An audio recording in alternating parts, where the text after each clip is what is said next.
This is for the greater good. The greater good. The road behind our adventures has not been an easy one. Something is changing in the world, and strange creatures have been plaguing your path.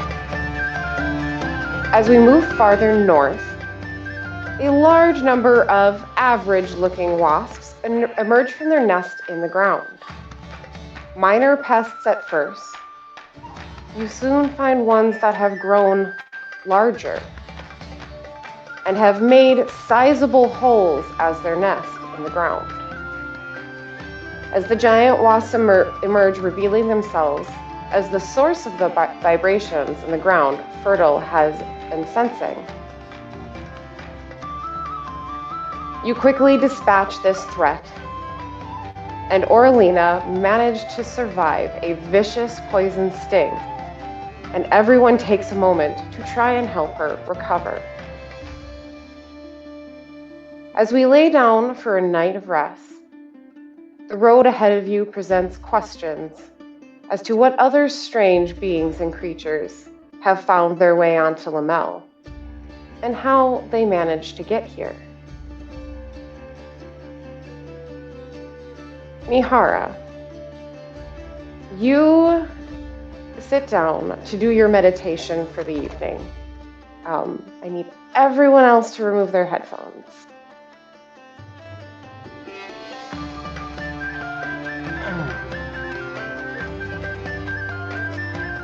So as you sit down to meditate for the evening, you've been very hesitant to interact with your own weapon, something that has been extremely special to you, and something,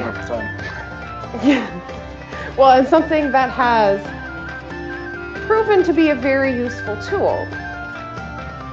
Something new has presented itself to you. And as these voices have spoke to you and made you weary of your weapon, what would you like to do with it as you meditate?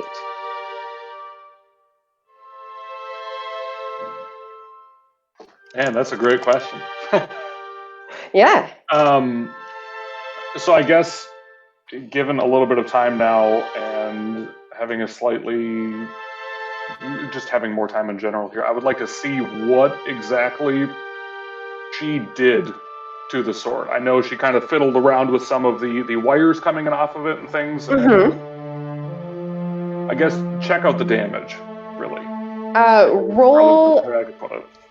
Roll an investigation at advantage, because this is your personal weapon, something that even a little bit, you've taken care of it enough and cleaned it enough to know every little bit of it. Mm-hmm. As you are looking it over, you notice that a couple of the wires have been twisted together at the ends. You don't know the significance of exactly which ones are which, but you notice there are a couple, as well as that circle. You can tell that it has been twisted a little bit. It appears you can see kind of a little bit of, not grinding marks necessarily, but a friction mark as there's two circles on top of each other. Yeah, and the top one is turned a little bit to the side. Interesting. Okay.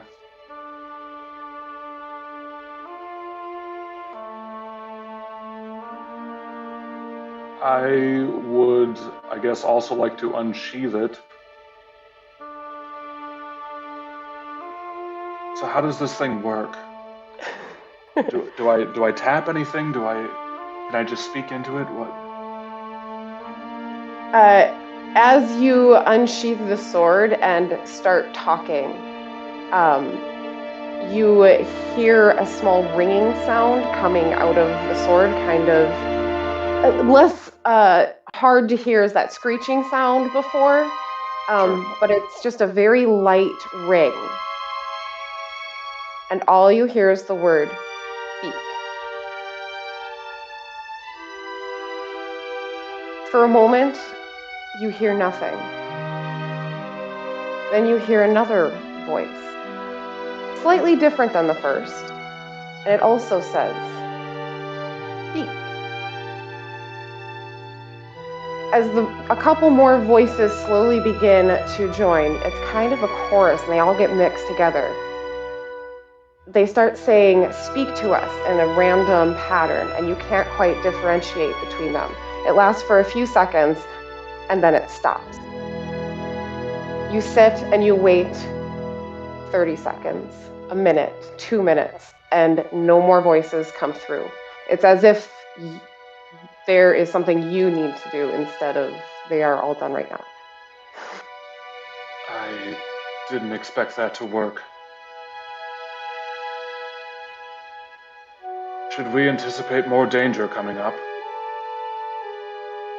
You hear all of the voices at once say yes. I was afraid. When you hear those voices, I want you to roll an intelligence check to just kind of try to figure out how many voices, because they're all like different pitches. You can hear it's very melodic, the way they would say it. You know for sure as they were going through and speaking, and now that you hear them all together, there is definitely more than 5 voices, but you're not sure how many. Okay.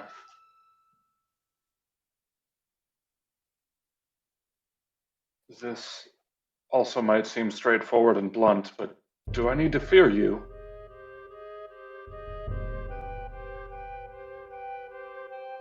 There's a slight pause, and only one voice answers this time.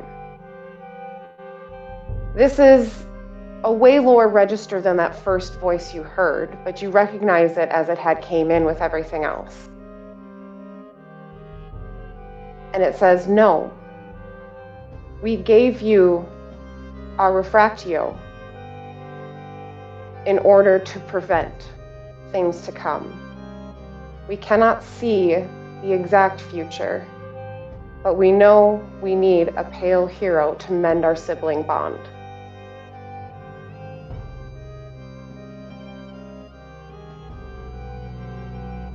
I will do my best. You say that, and the sword slowly goes back to normal. No more sounds come out of it, and you feel kind of a sense of relief, as it is a very gentle way that it quiets its little vibrations. And with that, you kind of slip into a deeper meditative state, very relaxed and assured that they are definitely not here to hurt you, and they will be here to help you. That's good.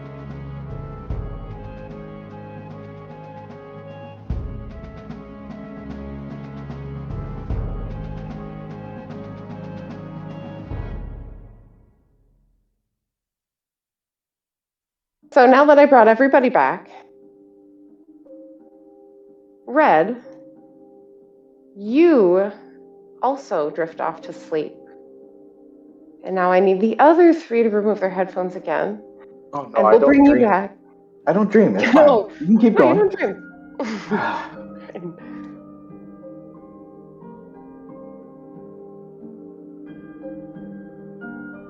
Red, as you fall asleep, you feel that pulse, that heartbeat that has been following you since the beginning. You hear that similar voice, and she speaks to you. You have new blood, unrecognized. And there are others who have entered who match. Accept your blood, and I shall accept you into mine. You see a small vision flying from where you are camping on this side of the mountain, and it brings you all the way across to the walled city of Babequai. You go through twists and turns until you go down below the ground into a maze-like pattern to the very center, the cathedral. You see a faint red pulsing glow encompassing the sphere that holds the center of the cathedral. As it fluctuates, you can hear the voice telling you, you are not cursed, you are blessed, but you must come to accept that you are not like the others. I will find the alleles, and you will bring them to me. With that, there is silence, and you are left staring at this pulsing orb in front of you. What do you do? Could you repeat that last little bit there? Except that I'm not like the others. There's something you said there I didn't catch.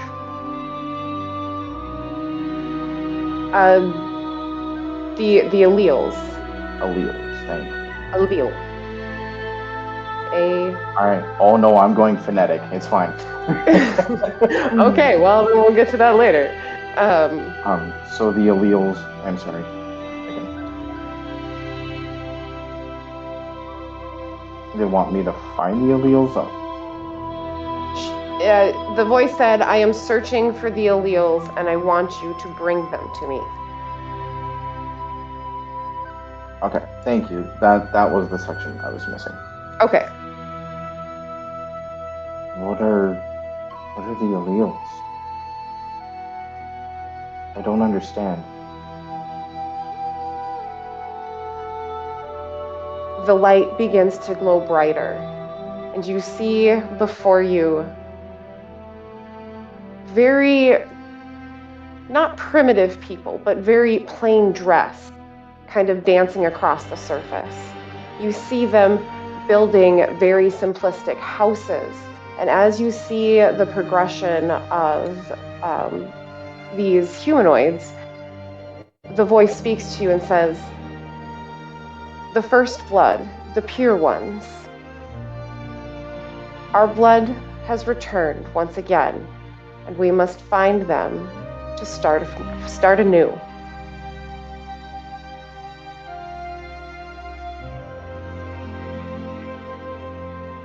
How am I supposed to find them? I've never really been out of the forest.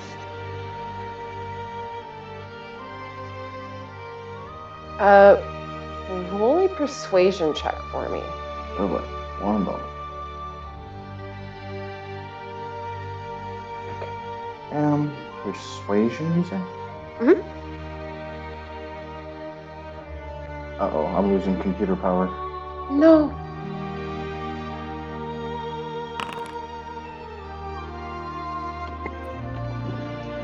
Uh-oh. Can you still hear me? Yeah, I can hear you. I just gotta go play. Okay. So you hear her reply to you, and she says,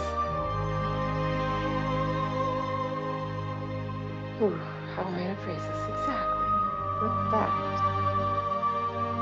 I have already... Go find him? I have already started the process of finding them. There has been a discovery. I need you to bring something back to me so that I may find exactly their location. As she says that, you don't quite get a vision. The light kind of grows dimmer and dimmer. I will find you again. Blood always finds blood. Like, oh. Oh, you got garbled. That was... As it starts fading, wait, find something else? I have to find these people and then find something else, but what's the something else?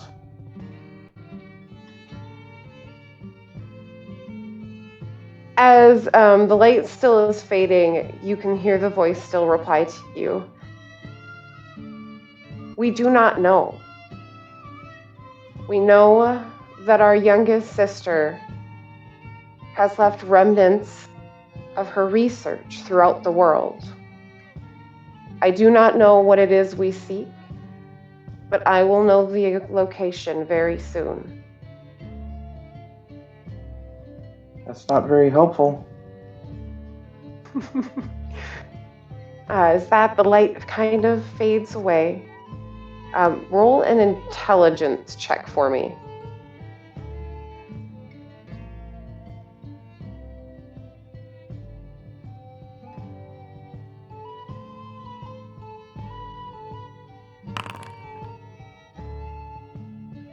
Ooh. Ooh, good. So throughout this conversation, you do know through all the old teachings that the original settlers that were brought here, they were considered to have a pure blood. You also know that with the mother's cleansing, that was their purpose, was to bring back pureness to the bloodline and try to keep it going. You also know that as she is speaking, she isn't actually sure exactly where that location is.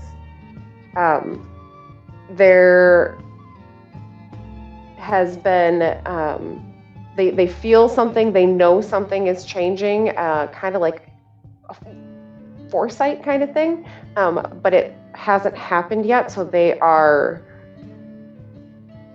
seeing ahead in time a little bit and foreseeing something happening very soon. They have terrible foresight. Gotcha. They have terrible foresight, you are correct.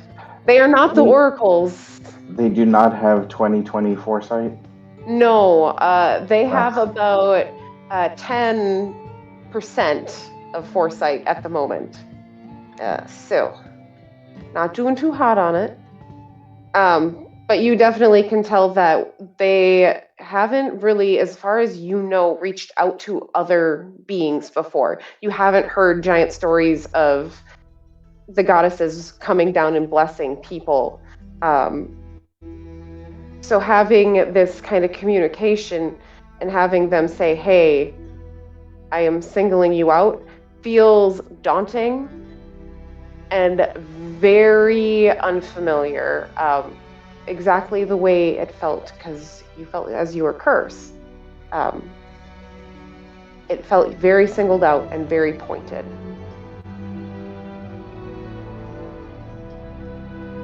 But with that, the light fades away and you drift off into a dreamless sleep. And we'll bring everybody back.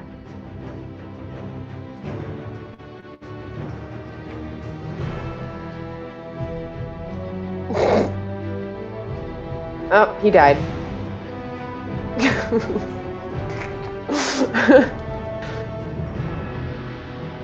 I was just starting to like him too. Right? I know. That's the problem. As soon as you start liking people, that's when they're like, I'm out. Yeah. Yep.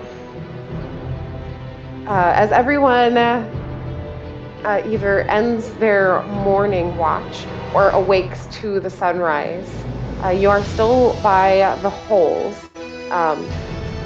Before the sun is fully up, I need everyone to roll a perception check for me.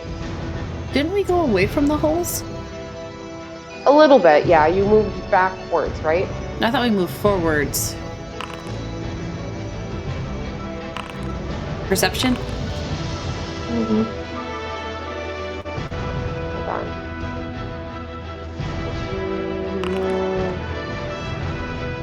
You guys were like down here, right? I thought we decided to leave and not take any chances, and then so we moved what we could before we camped. Okay. Just so that we weren't next to everything. As much as we were Yeah, curious not about next to what the was holes. down there, we just Yeah. didn't want to deal with it. You know, that's not shocking. And that is ringing a lot of bells.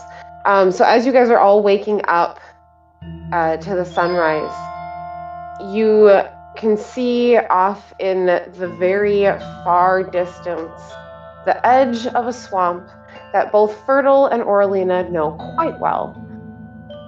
Over in the horizon is the swamp that encompasses Veilvac. So you guys are getting rather close. It is on the horizon, so it is quite a trek. It still is like 2 days to get to the swamp. Do we, by chance, see a little hut down in the swamp? Perhaps with an ogre and or a donkey? You don't necessarily see it from this distance. You can roll perception at disadvantage. There's always a chance for double nat 20s. We'll 100% do this, just in case. Yeah, I ended my notes with we head north for an hour before we find a suitable campgrounds. Perfect. Double nat 20s. Yep, totally. So, no, you do not quite see it from here. And all I have written at the end of my notes is camp. So that is as detailed as it got on my end. And can I check to see it down in that swamp if there is still a small hut, but there is an even smaller green figure with a wooden stick and what appears to be a metallic trash can next to him? You can, again at disadvantage, because this is like miles away from you guys. This is 100% relevant to the story, don't worry. It is relevant. I am all for this. No, you do not. At all. In fact, you turn around and look backwards, and you see nothing. I don't know what you guys are talking about. What bog? What swamp? All I see are mountains.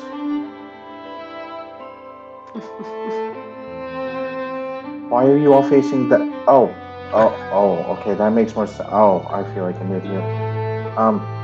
Let's just understand. So you guys are at the base of the mountains, and you were moving north through them. I will have one of you roll a perception check for the day.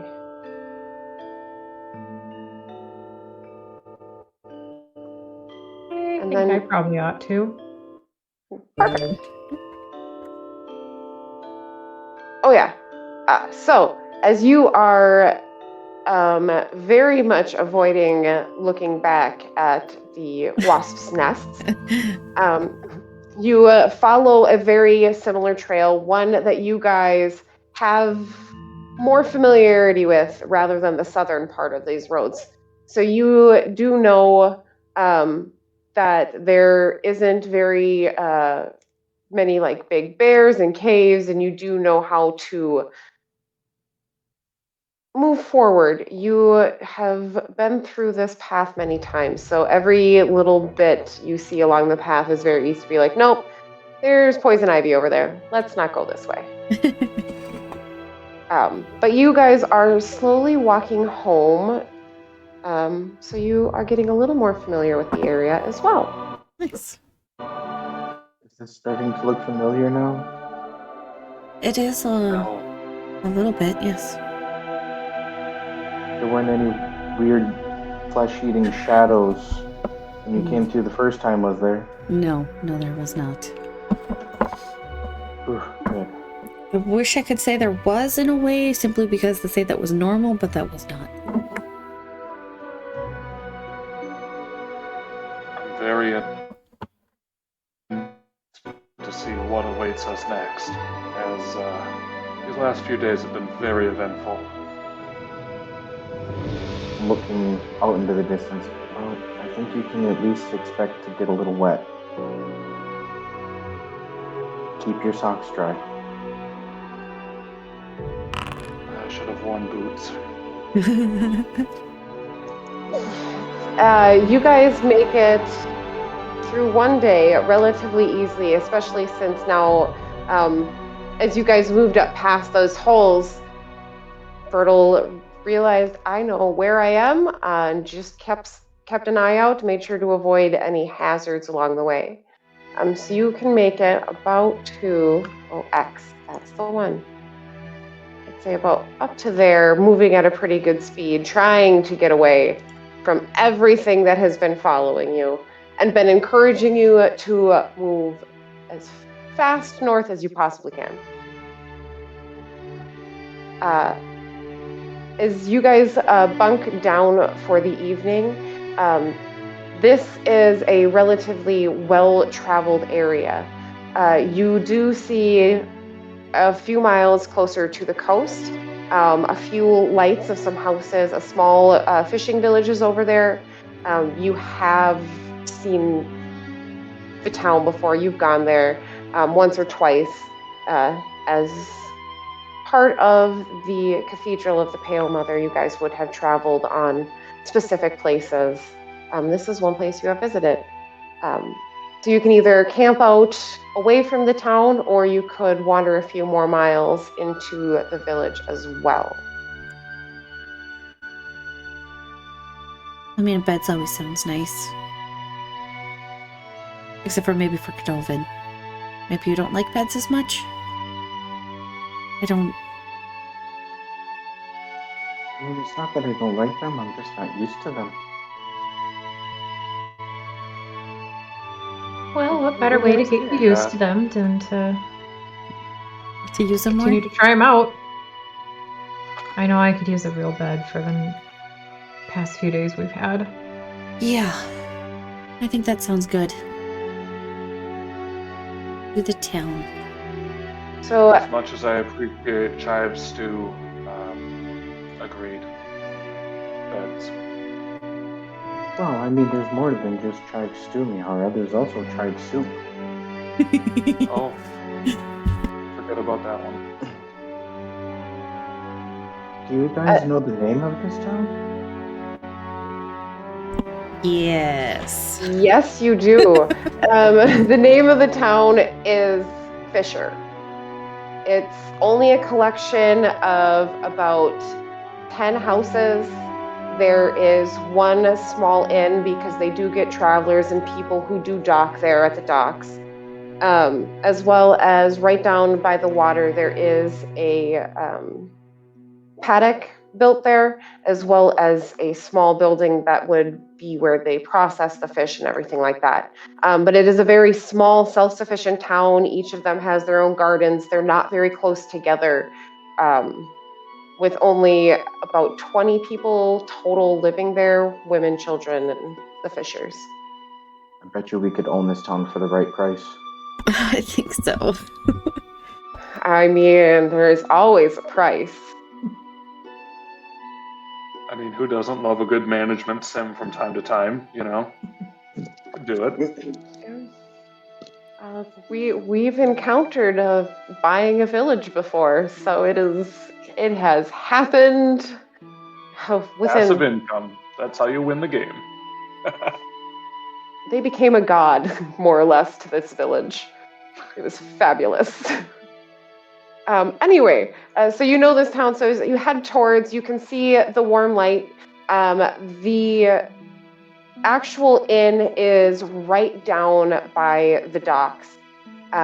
They have a very, very small kitchen that looks like it was a shed that they somehow attached to the side of the building. But it does smell like a fresh cooked meal. It obviously smells very much like they are frying fish in there. Maybe a couple other seafood delicacies as well. As you walk towards the inn, it is called the Fishery. Underneath the sign, in small writing, it says "In Phisher."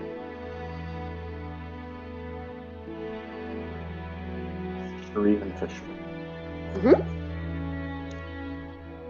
Just coming for you, Mike.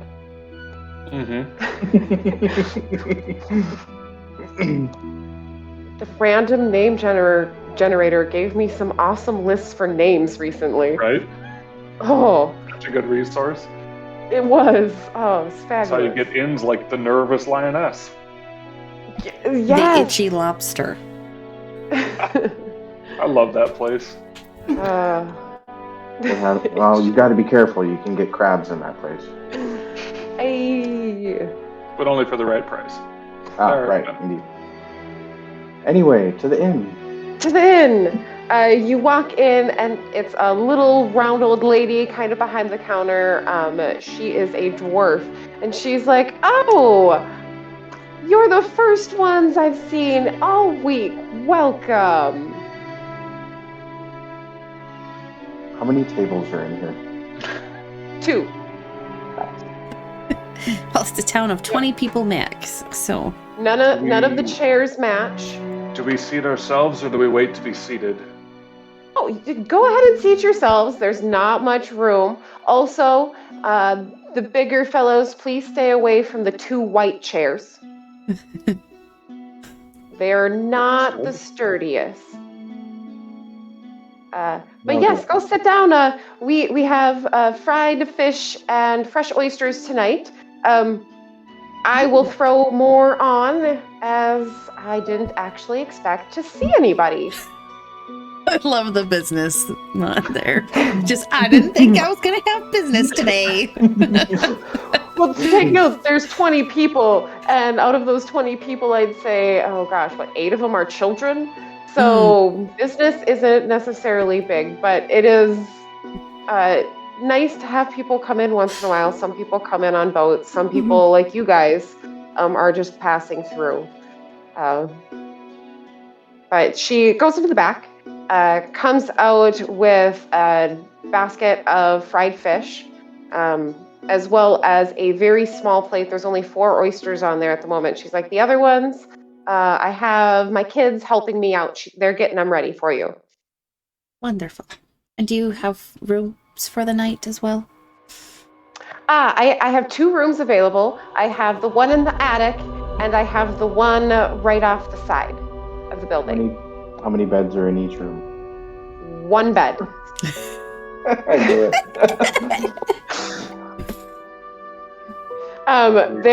She does say, Right? she does say I have plenty of blankets and pillows, though, should you need any. And she points to a large wardrobe at the far end of the dining room.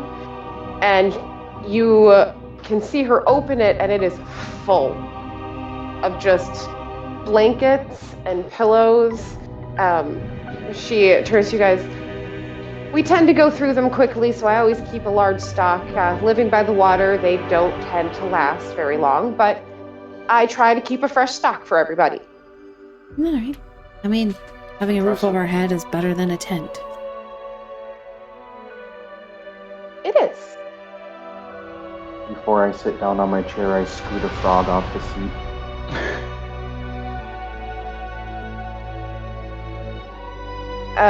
You move the frog, and it doesn't even hop away. It just kind of flumps onto the ground and looks at you and just sits there. And a little while later, it just kind of makes a hop, sits there for a minute or 2. Another hop. He And looks it's just- back in disgust. I used to Yeah. be a prince, you know. Yeah. Looks at you, slowly hops away. A few moments passes, and her eldest daughter comes out and looks very, very similar to her. Obviously still a dwarf, with very similar facial features. She has brown hair, and she has a very round, cute button face, which is very different with dwarves, but both her mom and her have this face. And she goes, my name is Clara, and I'm going to go grab some ale from next door. We usually don't keep it here, but the gentleman who makes it, he's just one building down. I'll be right back. So she leaves to go get it, and then when she comes back with it, she is carrying the barrel back into the tavern, and she sets it on top of the counter and just uncorks it and sticks a mug under it, corks it, sets it down behind her, because it's a very small room. So she's just standing there, one. You can tell she hasn't done this very much, so she is trying very hard not to spill anything and do her best. Once she sets down all 5 of the mugs in front of you guys, she turns to you and says, if you need anything else, I'm trying to help out, but I left because, my mom offered to watch the kids, and I'm not the best at watching them with knives. So, I'll be back. And she goes into the back, grabs the tray of oysters and brings them back out to you guys. On the very edge of it, you can see that there are actually fresh cut lemons. They look like they might have been a little past ripe, but they are still lemons, as well as some kelp on the side of it as well. That looks like it was something. Do you mean you're watching children that are holding knives, or you are watching children while brandishing a knife? Oh, no, well, you have to open the oyster with the knife, and I get very panicky when I watch the kids do it. But she insists So the that kids they are learn. working. I got it. She insists they learn since, well, they will inherit this place eventually. And what better way to start than young? And she kind of looks back at her mom. I don't want to stay here. There's a temple up that way that'll take you. She kind of looks at you and she's like, actually, that might be worthwhile. Got a few things still here that I still like to do, but I might take you up on that offer. She smiles and heads off back to the kitchen, and you hear a door close somewhere in the back, leaving all of you alone, hearing once in a while the back going, no, don't do that. You have the room to yourselves. How many children do we think are back there? 2. Roll an insight check. Let me listen for a little bit, and I bet I could give you a fairly accurate estimate. I like Ooh, that. Yeah. Do an investigation at advantage with that. Okay. You are very familiar with. I think her ears just kind of turn Yep. straight towards that door. You rolled pretty darn well too. You hear 2 children, and they don't seem to be nearly as young as they were let off to be. They sound to be maybe 8, 9, 10-year-old area. Definitely not toddlers handling knives. I think we'll be okay. These are some experienced children.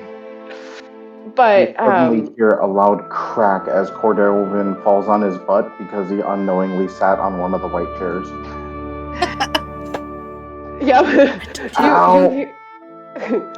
You hear the owner come out, and she's like, I did try to tell you.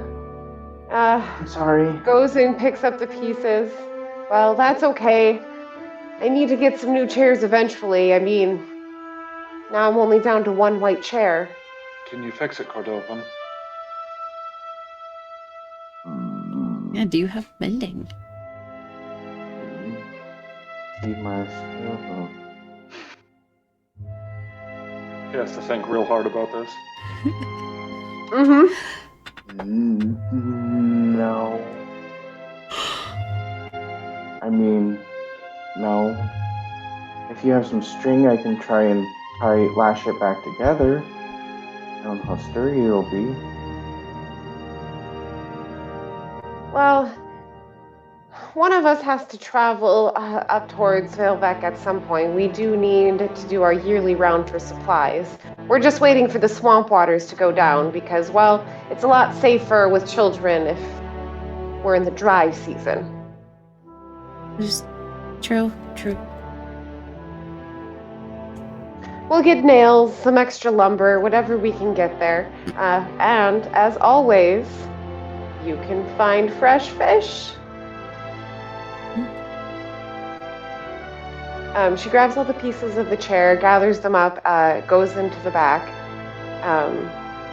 There are just a couple of candles lit around the place, some hanging from the wall. There's one on each table as well as one in the very front window as well.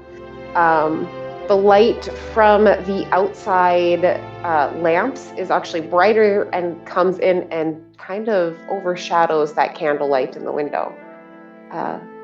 As you all sit down to enjoy seafood as well as there is kelp, which is edible, we are going to pause for a moment here and we will return shortly.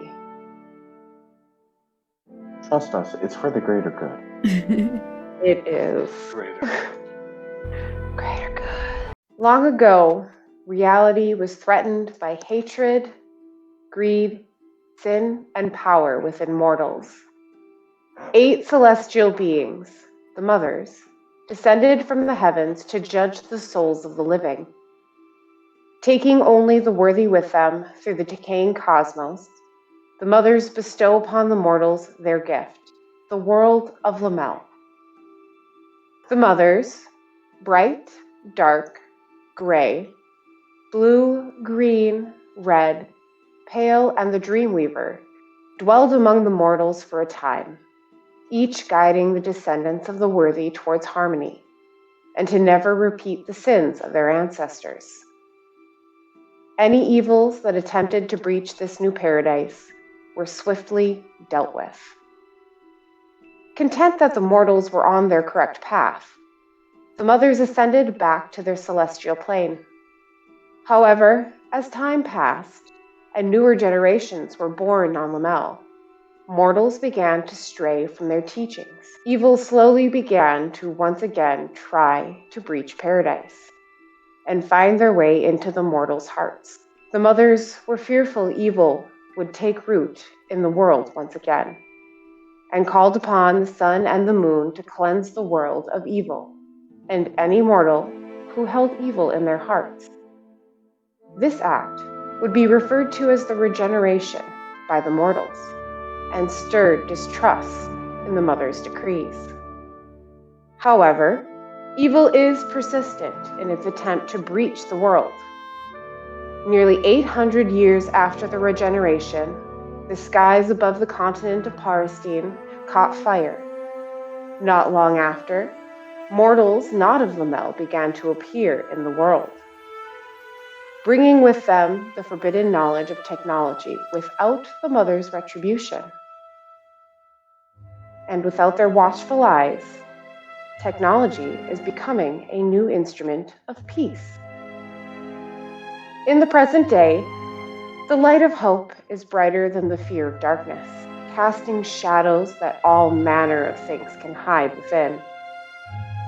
Darkness begins to spread like an infection, taking many forms. As the mortals begin to realize the newcomers may not be as harmless as they seem, one mortal, the Oracle, Seknok Jen, in service of the Dark Mother, begins to study history. Seknok sends out researchers to learn of their past, hoping to stave off another event like the regeneration.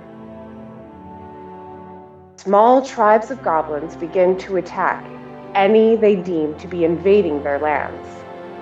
The latest trespassers outmatch them with ease, only to find that the goblins shared the caves with a lonely monstrosity, watching those outside of its glass and metal cage. With eyes of every shape and size, it begged them to add themselves to their collection. One by one, the eyes decreased in number and fled into tiny cracks in the cave walls to escape. The group, shaken but successful in retrieving Howard, escort him back to the city of Mahat in order to regroup. Instead, they find trouble following them into the docile port city. A group of dark hooded figures lurks in the shadows with cryptic intentions. They first attempt to assassinate an entire family over a tiny vial of vibrant yellow sand, whose only known use is in the holy paints used within the cathedrals to the mothers. They then threaten to sink the ship and its crew meant to carry it across the seas. A woman named Martha May entrusts her rescuers from the assassination with her burden: deliver the sand to the Cathedral of the Bright Mother and keep it safe for the sake of the mothers. Once entrusted with this holy pilgrimage, an unknown force disrupts time, and the group find themselves thrust beyond the normal flow of time, sending silent ripples through the hourglass. Though concerned about the abnormal shift, the group decides to continue their plan and cunningly creates a decoy vial of sand to send in its place. Howard is brought to everyone unconscious at the docks by one of the dark hooded figures in the and his shadows. After a short encounter, the figure leaves them with just a warning: every second counts before being dispatched. After avenging, healing, and then scolding Howard, a thunderous explosion fills the air from the direction of the Dark Mother's temple. Still shaken from their encounter with the hooded figure and his shadows from the docks, the group races through the streets to the temple. Upon arriving, a blood-red fog emanates from the temple itself and envelops the surrounding streets. Within the mist, voices begin to whisper different things in each of their ears. They continue to call out, louder than ever before. One loud enough for others to hear. Shadow creatures lash out at any who approach the temple, seeking to steal shadows to add to their numbers. Inside, disrupting the vaulted ceiling, a dark, unnatural crack desecrates this place of worship. Fueled by frustration, Mahat's invaders are subdued, and the crack above begins to heal itself. The coveted Book of Notes is recovered, with select pages still missing. With offer of payments transferred for the return of what notes still remain, everyone involved in the recent events finds their responsibilities suddenly shifted. Return the knowledge written within, and hopefully they will receive some answers as to what it means for the world. Welcome back. This is For the Greater Good. The greater good. As everyone moves north, Fertile and Oralina find themselves much more comfortable in this area. It is far more familiar being so close to home, and off in the distance, you see the light of a familiar fishing village named Phisher. Wanting a bed for the night, or at least a roof over your head, you head to the little inn that this small little conglomerate of buildings hosts. The Fishery in Phisher. As you all sit around the table, you meet the daughter Clara and a very busy and surprised tavern inn owner. And you sit down to eat probably the freshest fish or oysters any of you have had in quite a while. What would you guys like to do? Are you supposed to eat these things on their little shells?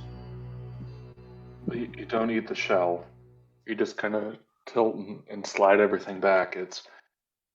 Honestly, it's not pleasant to watch, but it tastes really good. I've never had let me anything like help you this. with this one, and I'll crack it or whatever, and just tip your head back Okay, like this? and just swallow. Don't even think about it. Don't think about it. Okay, just... What's up about it? You know, that's not half balanced with the texture. Oh, That's what we said, don't think kinda about gotta it. Get over that. I just don't think. Oh, I'll be right back. Apparently we need Walk to down with a kipper, you'll be fine. seems like a lot of work for that food. It is, but it is delicious. I think I'll just stick with the fish.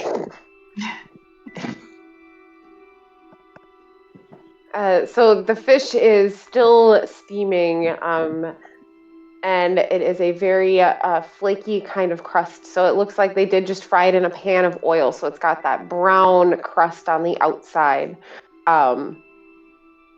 You take the fish, you break it open, and it is steaming. It is a kind of white textured fish that you don't know the exact origin of, but you assume it was probably caught right off the coast here with how fresh everything is, especially even though the oyster wasn't pleasant in texture, it was a very fresh caught creature. I just dig in. Sounds amazing. It makes me hungry. IRL. Go for it. Love seafood. I take a sip of the ale. Oh my gosh, this is so much better than the scotch. And it is very light compared to like most places you go. It would brew darker. It looks like this was a kind of quick brew. It could have probably gone longer, but it seems that these people aren't here for making large quantities to last long. This was a small homemade kind of batch. Does it still have that undercurrent of a fishy taste, being where I'm assuming they're sourcing their water from? It definitely would, especially since the barrels they use would definitely be repurposed over time. So my guess is the barrel might have a fishy taste to it as well. Complements the fish well. They're not known for their brews. They're much more known for their fish. Make do with what you got. She went over to her neighbor's house who makes homemade stuff. And he had this on hand. She brought it back, and it's not terrible. It's just got that slight hint. You're like, maybe they should have soaked or washed the barrel a couple more times. It works much better in reverse. When she gets the barrel back to use later, it's got that slight ale taste to all the fish then.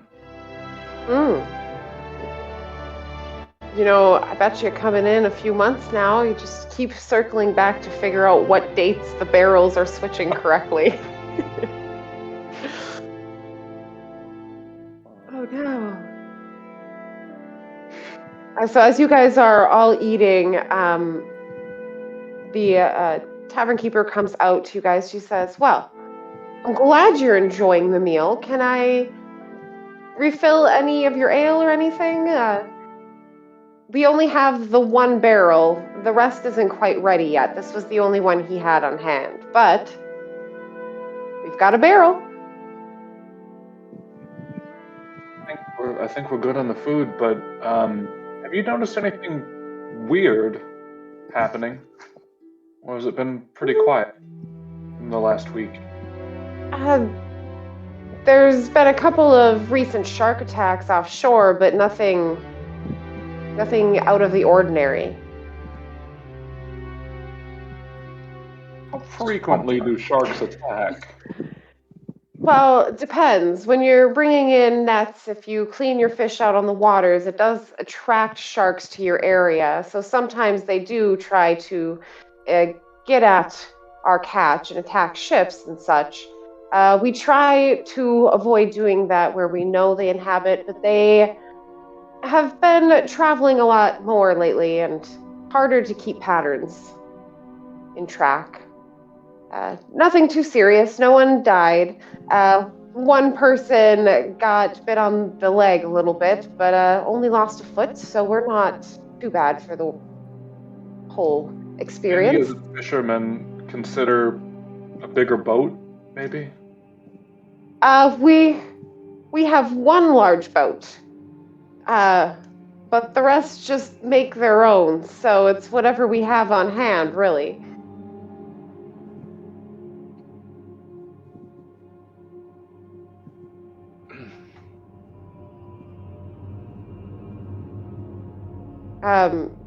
She turns to you guys and she's still facing you guys.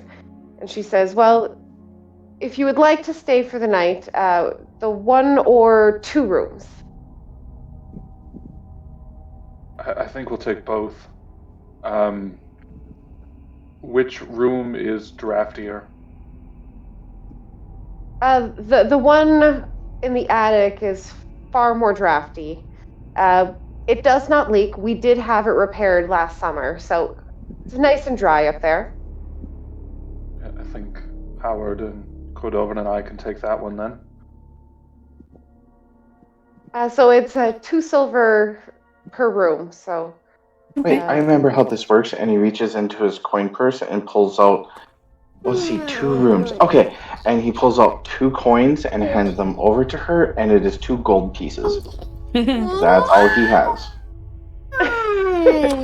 As she takes it, she's like, "Well, thank you. You're all set. If you want another round of fish as well, I definitely you've covered it sufficiently." I do have one other question though. Yes. How many children do you have helping you? The 3 of them. There's the 2 younger ones in back. Then you met my daughter Clara. She's Sure. very helpful. Sure. I think he missed part of this, and I'll hand her 5 gold. Oh, she looks at you. She's like, I think you gave me the wrong amount. No. I think it's quite right. Well, thank you. Did you need anything else? More blankets? I could probably buy a bed from one of the neighbors. No. I'll just buy a new bed for you guys. If you can, fix up what you can. Make it good for your kids. I will. Over at Mihara, have... I think I understand how these things work. You show me I don't know anything. I've one day. found the more you think you know, the less you really do. That's deep. She is still kind of baffled as she's holding now 7 gold in her hand, which is more than she would make in a year. And she's holding this in her hand. She says, I'm Helen. Do you have a name I could call you by as well? Mihara. Oh, well, and you, sir, you as well. Oh, you can call me, Red.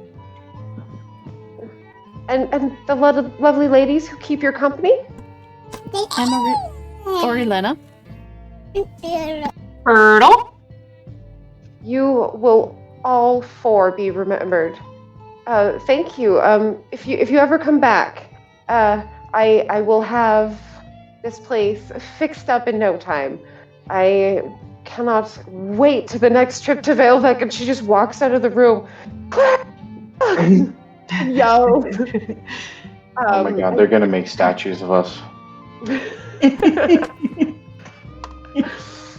Sometimes it's the price we pay as heroes. You just hear them in back, and there is giggling and laughter and just whispers back and forth that kind of continue. And you can hear the little kids once in a while will scream, and they go, shh.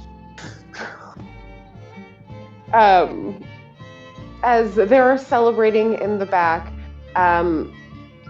she comes back out with 2 room keys to both of the rooms that you rented, and she sets them down. She says, there is another round of fish in the fryer. I will have breakfast ready for you guys in the morning as well. If there's anything you'd like, I can see if anyone has anything fresh growing in their gardens as well. Have a wonderful, wonderful evening. And she kind of like skips, a dwarf skipping back to the kitchen. Wow. Yeah. Good. You made this village's night. So looking inside of my coin purse. So in order for me to understand this more, I think I'm gonna need more of these things. How do you usually get more? Well, you usually do things for other people, like you just gave that woman for room and board. And that's what we're Right. doing to bring Howard back, is we're getting paid to bring him back safely. So I'm gonna have to pay the person when we get there for taking Howard? No. No, they're going to pay us for bringing Howard. They are going to pay Once us. they meet him, yes. Oh, We will need to pay them to offload. No offense, Howard. We will need to pay them to offload. I mean, he sits up and he has an oyster shell in one hand, and he has a fish that he was about to take a bite out of in the other hand. He just kind of is like, no offense taken, as long as I don't die, I am also thankful to you guys. And he Your is journal is eating. the top priority. He is eating as much as he can. He just had an unlimited buffet paid for him. He Yep. is taking advantage of it. And So as he stuffs his face, he kind of waves towards the kitchen, and you see them come out with the fresh batch of fish, and he sets it in front of himself.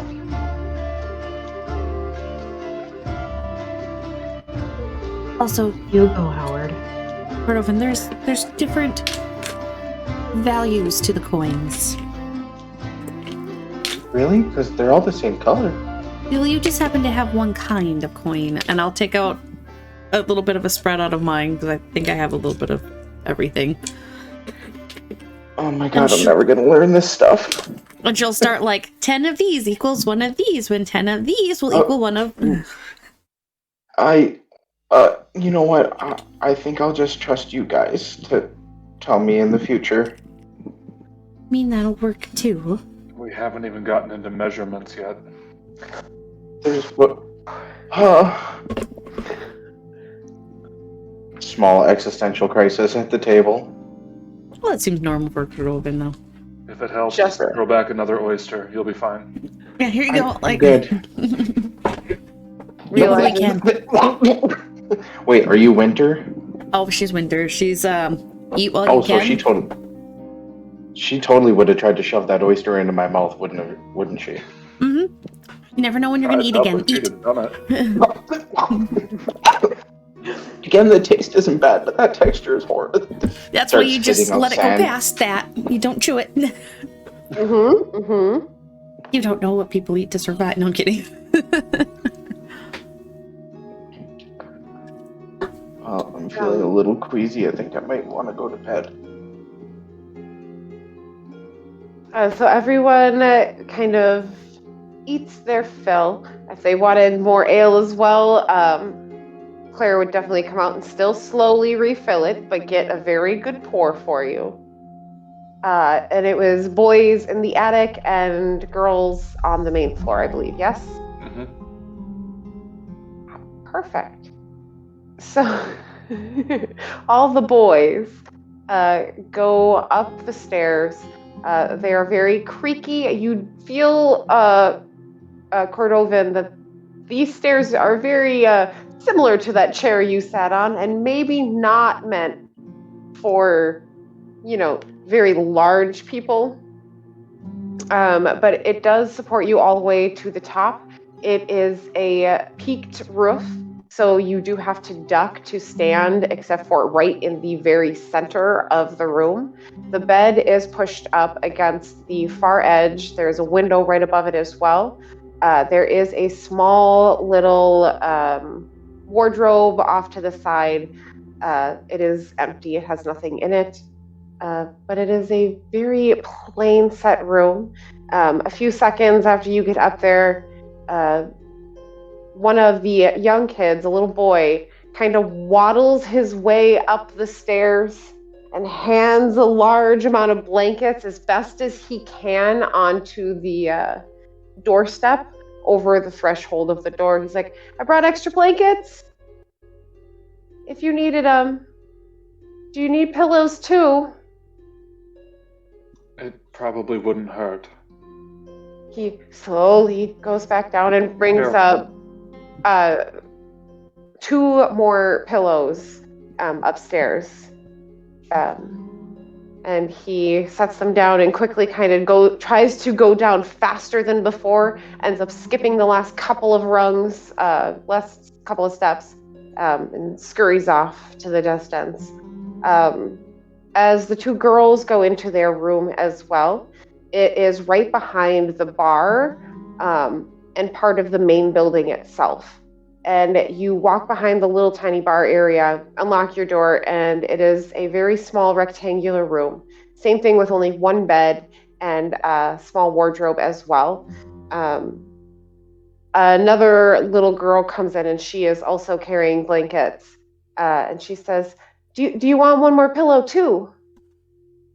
I think 1 more pillow could be good. That would be lovely.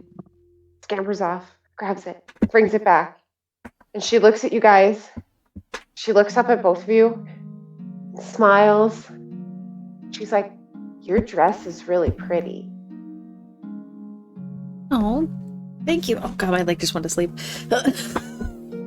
Oh no.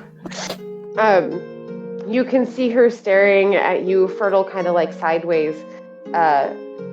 You recognize this kind of look from children as they've never seen a feline-esque being before around. And she is taking all of the time she can to just kind of glance at you once in a while, just kind of looking at you, while kind of backing out of the room. Have a good night.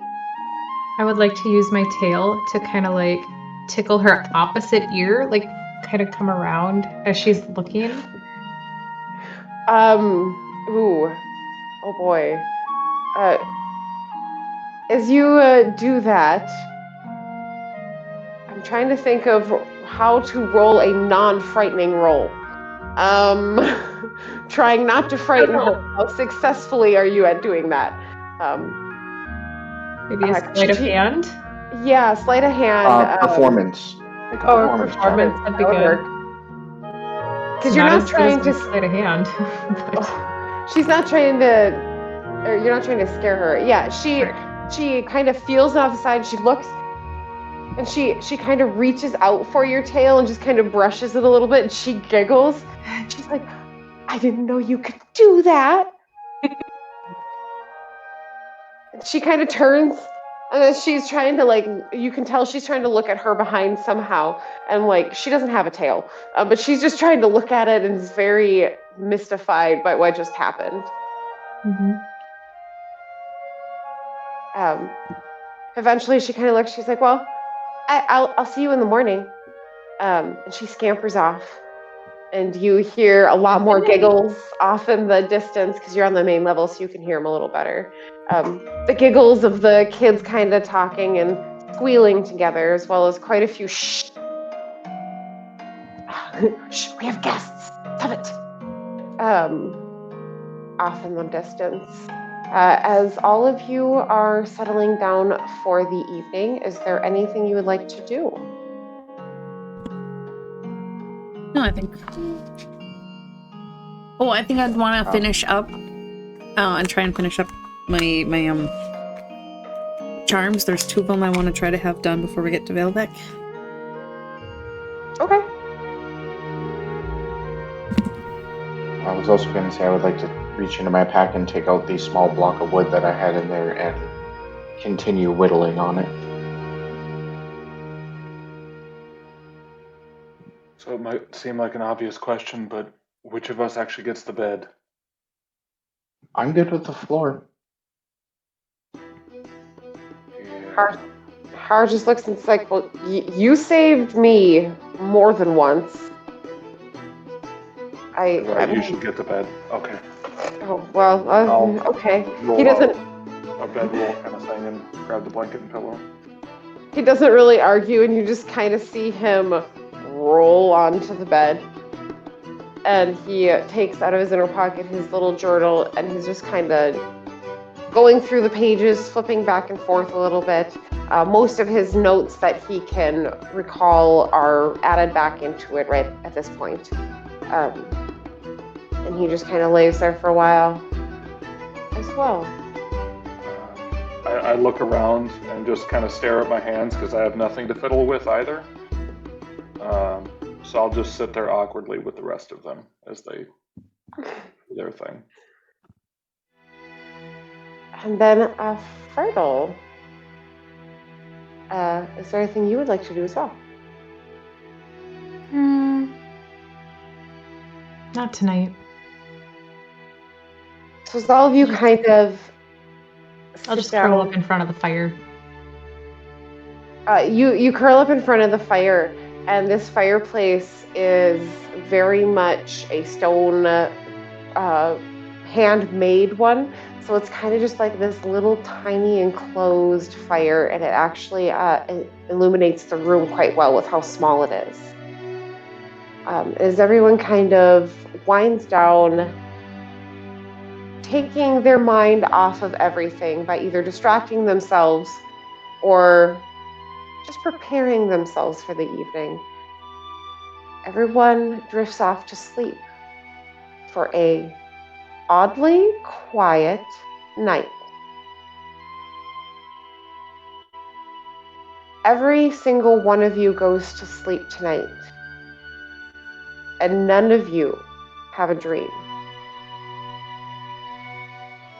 All of you see black before you.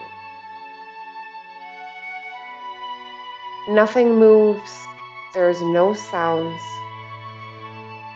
Silence is the only thing that surrounds you.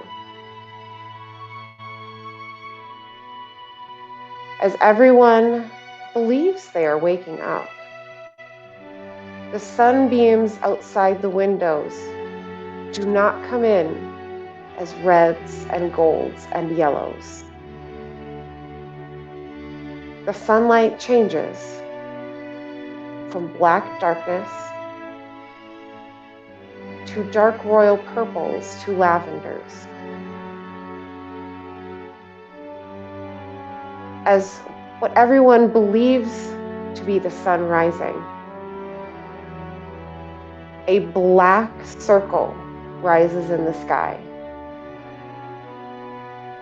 It looks as if an eclipse is happening, but this is much larger than any moon any of you have ever seen.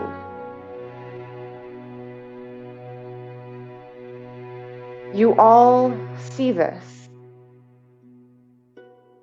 and hear nothing. Just as everyone feels themselves drift back into the darkness, that black entity in the sky begins to have purple smoke swirl around it. You can hear crying, and you can hear explosions and fire.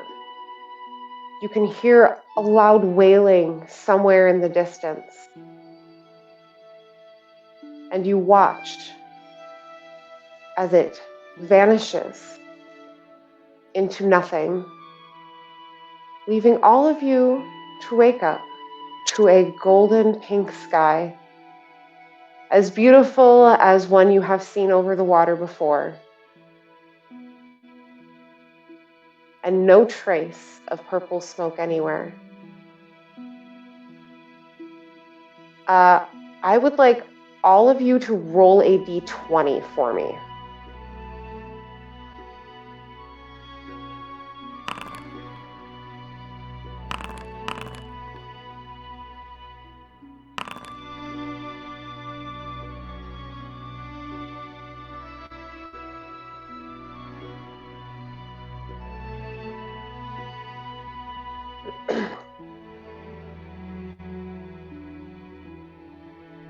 As all of you wake up,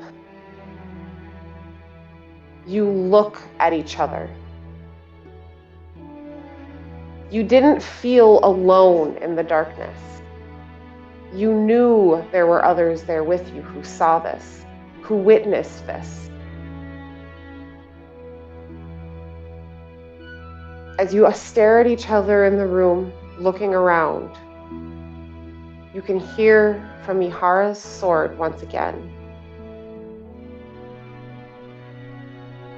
And it speaks to Fertile. And it addresses you personally. You hear a small kid's voice. Find me. You have seen where I am. Come find me. I can't see through the darkness. And it kind of fades off.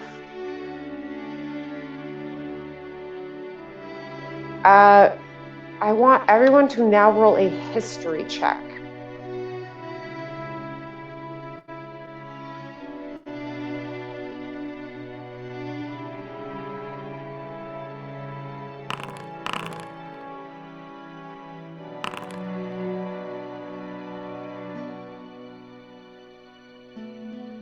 Okay, so everyone except for Cardovan. That tracks. Yep, it does track because you have all read historical text. This image you have just seen before you is depicted in quite a few of those religious texts. There was a moment when the skies caught fire above another continent, the continent of Parastine, in the northern part of the map. Over here.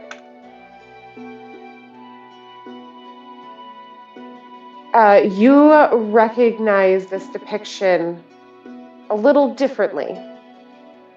In all the color or all the paintings you have seen, there has been purple, but there was a lot more fire involved. And this was like watching that black circle in those depictions as well, surrounded by flames. But it was like the one in your dream was purple flames instead. When you think back to all of these things, you remember hearing about a large earthquake happening at the same time of the skies lighting on fire. The entire continent was shaken, and there was once, you remember, a black circle that did live for thousands of years in the sky that is no longer in the sky above this continent. It is not widely known by many outside citizens. It was very much hush-hush through each of the religious orders to try to keep this under wraps, to make it less scary for general citizens living in the world. But you know that this was a big event and it caused a lot of damage. It caused tsunamis to hit the shores. And what you saw, you believe, was exactly what had happened hundreds of years ago. Well, 100 years ago.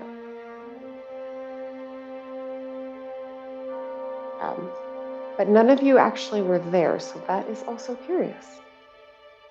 So as you wake up,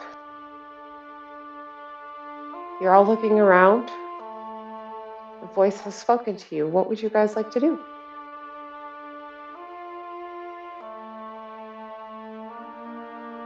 Well, that was a horrible dream.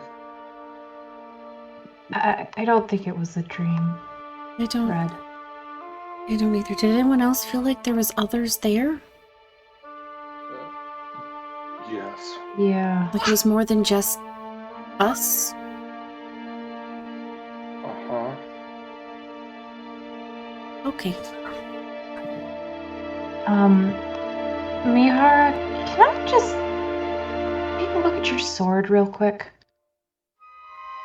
If it helps, it's never done that before, but sure. So you take the sword in your hand, and you see the wires wrapped around, as well as there is a small circle with another smaller circle on top of it as well.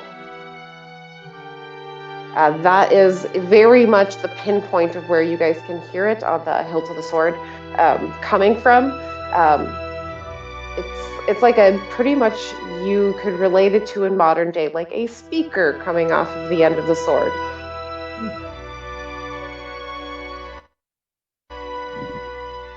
I think we need to hurry up and get Howard back to where he needs to be. I think there's something bigger going on that we need to take care of. Did you all hear that child's voice this time? Yes. Okay. Yep. Yes, everyone did. Yeah. I was like, did we or did just straight? Yeah. Do you touch the actual sword? Yeah. Oh yeah. I'm holding it. Okay, so as you're Seems holding like on a loaded question. Sorry. No. Well, it was. Do you touch the wires and everything, kind of like investigating it, looking at it, kind of thing, or do you just hold it in front of you and look at it? No, I will. I'll investigate it and kind of like look at that circle within a circle and listen. Like. So as you lean in, you listen. It's not making any sounds right now, but as you run your fingers along all of the separate wires, I need you to roll a charisma saving throw for me. You know, these are good for me, right? Mm-hmm. Yeah. They're great for everyone.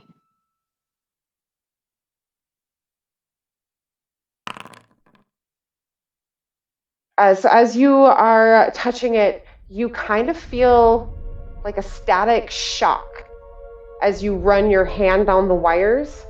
You recoil your hand very quickly, and you just kind of look. You're not burned or anything. You did not take any damage as well. It was like static shock wouldn't damage you. But I'll be right back. you felt like it reacted to your touch. As soon as you touched it, it reacted to you and shocked you. Nothing else happened that you can tell, but it was a little alarming. Mihara, where did you get this sword? I made it. Interesting. Not all of it, but most of it. Like like these wire bits? Is that what you did? That's not me. No. Okay. I made the sword. Not all the extras. Okay. So who made the extra bits? Would have been the leader of my temple. Her name is His Callista name Luke? Badar. No, Callista Badar.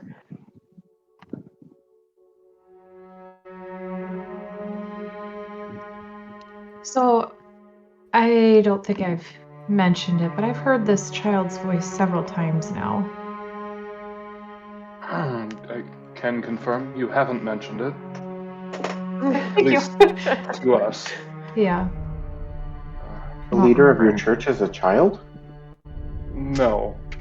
Well, No. not mine. Definitely a full woman.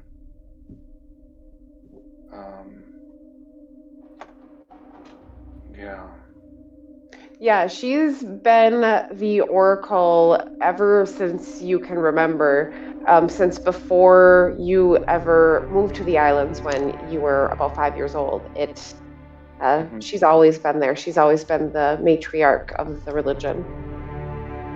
So she is getting up there in age, but Only not a child. not a child. Where are you from? What part of the world? To the east, in the Crystal Isles. Islands. Okay. Kind of want Orlina to come back here before go too much further. Well, if you would like, we can take a small little pause. If you'd like, if Red had anything, and then we'll come right back to it because Red was kind of not having. No, he's been getting his questions in. He asked if the church was led by a True. child. That is true. A player asked if Mihara's temple was led by Luke because he basically just found the hilt and there's wires and Mihara just basically reconstructed a lightsaber. I don't know what you're talking about. It's fine. I'm not sure how And that's how it went down. That dark circle wasn't a moon.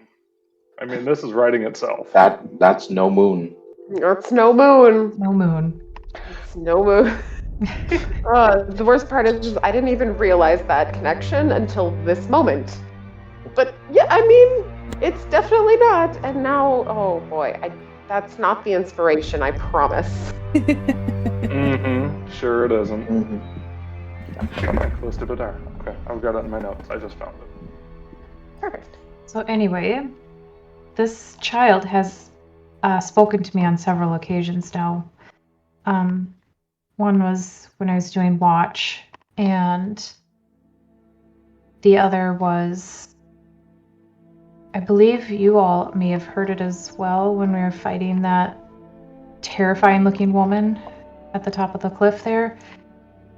And then the other time was the other time was in a dream, not but a couple days ago. And this child is, I don't know if lost is the right word, but he, let's see, back to my stuff.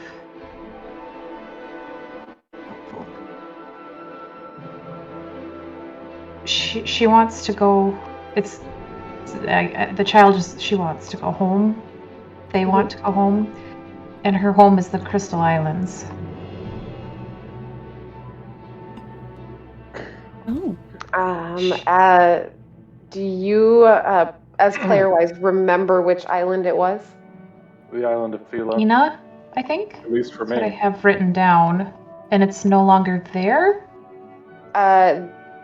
Yeah, the island of Farah and the place you looked at is no longer there. That's right.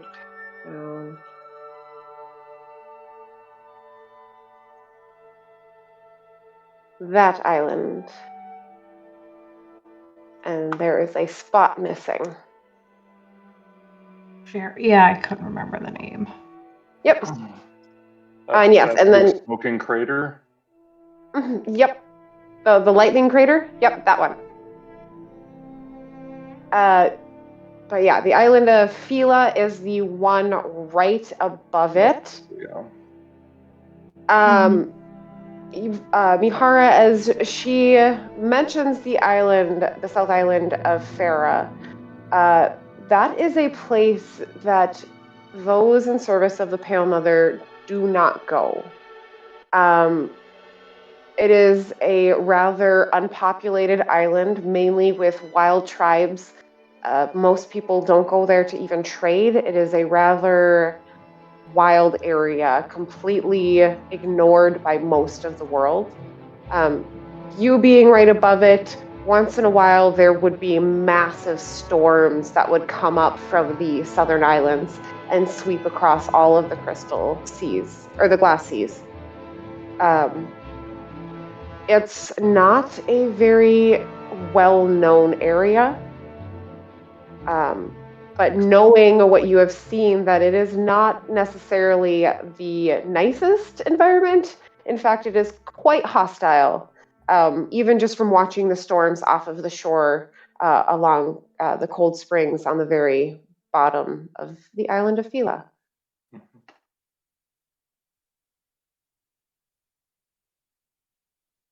But if you would like to share that, I won't make you repeat it if you don't want to.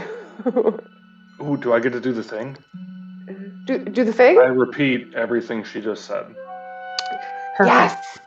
I've never got to do that. Nice. Ooh. It is a good feeling, though. So, what do you guys know about the Dreamweaver? I'm afraid. Not. Those of you who are you guys proficient in religion? Nope. Nope. Yes. Ooh, so I would like you, Mihara. Yes. Actually, Yes. Then I will have Somehow. both Wait a minute. Cordovan and Mihara roll a religion check for me. Apparently, Heyo. Turtle and Oralina decided to skip class that day. Backed out. I only cared about the Dark Mother. That's the only one that mattered. You One of the learned mothers. about general history. You're I don't good to do go. much for General history. religions. General history. Oh boy.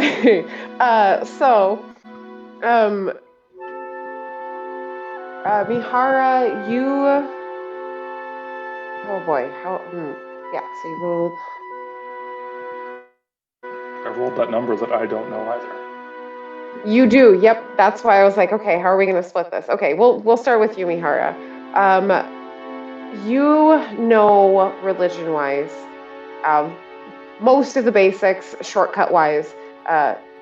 She was the youngest of the 8 of the deities. She had her domain. Oh, I should pull this up on Dental. That would help. Not a sponsor, but a fantastic tool.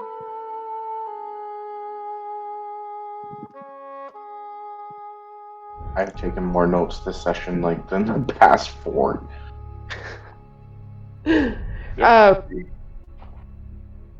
is it? There's so many articles on this. I should be more organized, and I am not.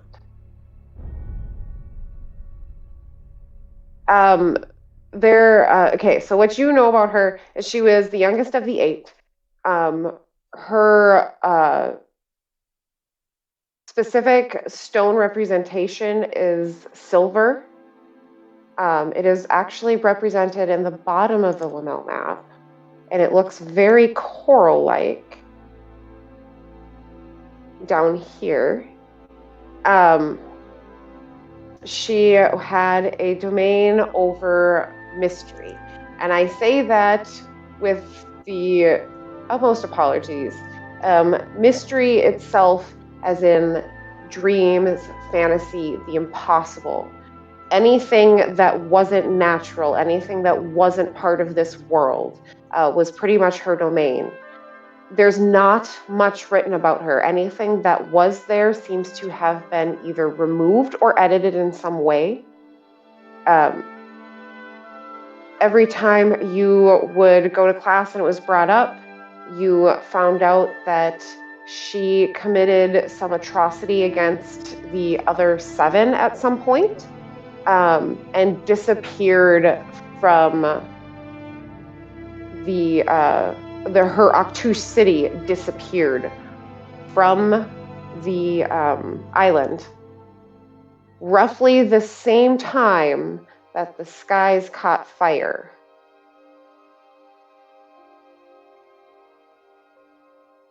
Cordovan, you know all of this as well.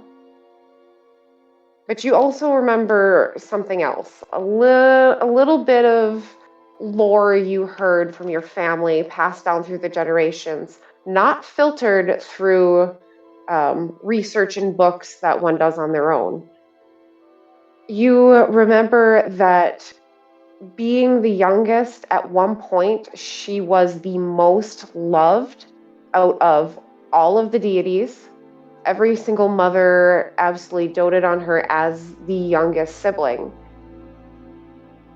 The atrocity, supposedly, that she committed was that she tried to make the world pure again in her own way. It was written as experimentations within the bloodlines themselves.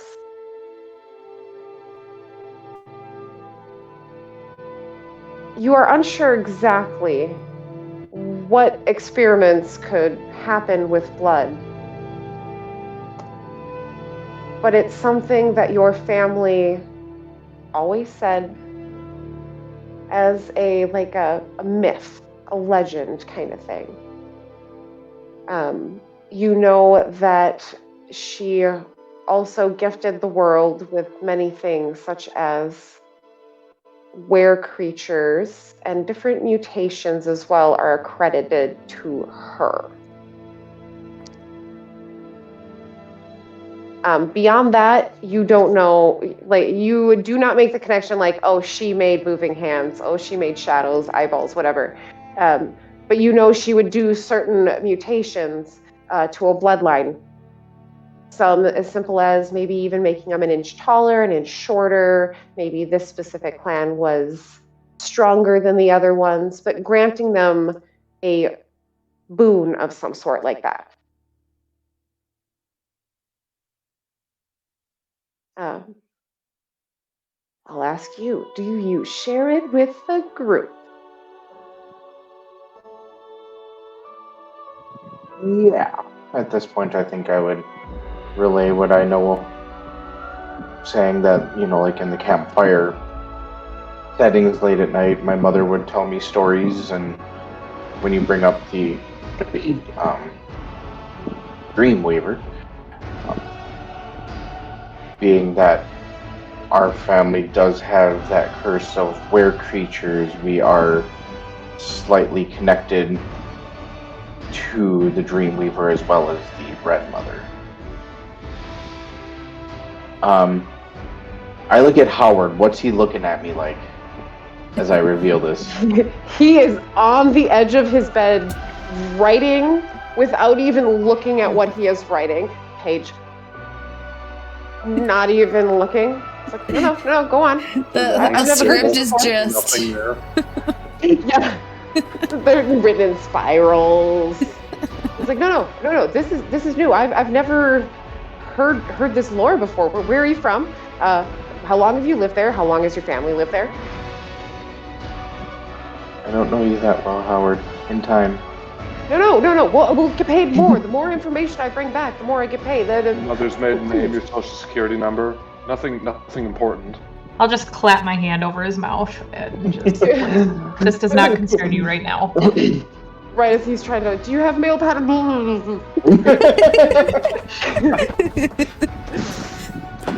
And then he goes, wait. No, really, seriously, I've never heard this before. It's just folklore passed down through my family. I thought they were just stories my mom used to tell me when it was dark and I needed comfort. It's a weird story to tell, looking back on it, but, that's Mom. As he listens to you say that, he immediately switches his attention over to Fertile, and he says to you, I have rarely heard of the Dreamweaver before. This is more than I've ever known. How do you know about her? They seem to know a little bit. What do you know? This is mostly speculation, but I think she's been talking to me. I think she's the child's voice. Yes.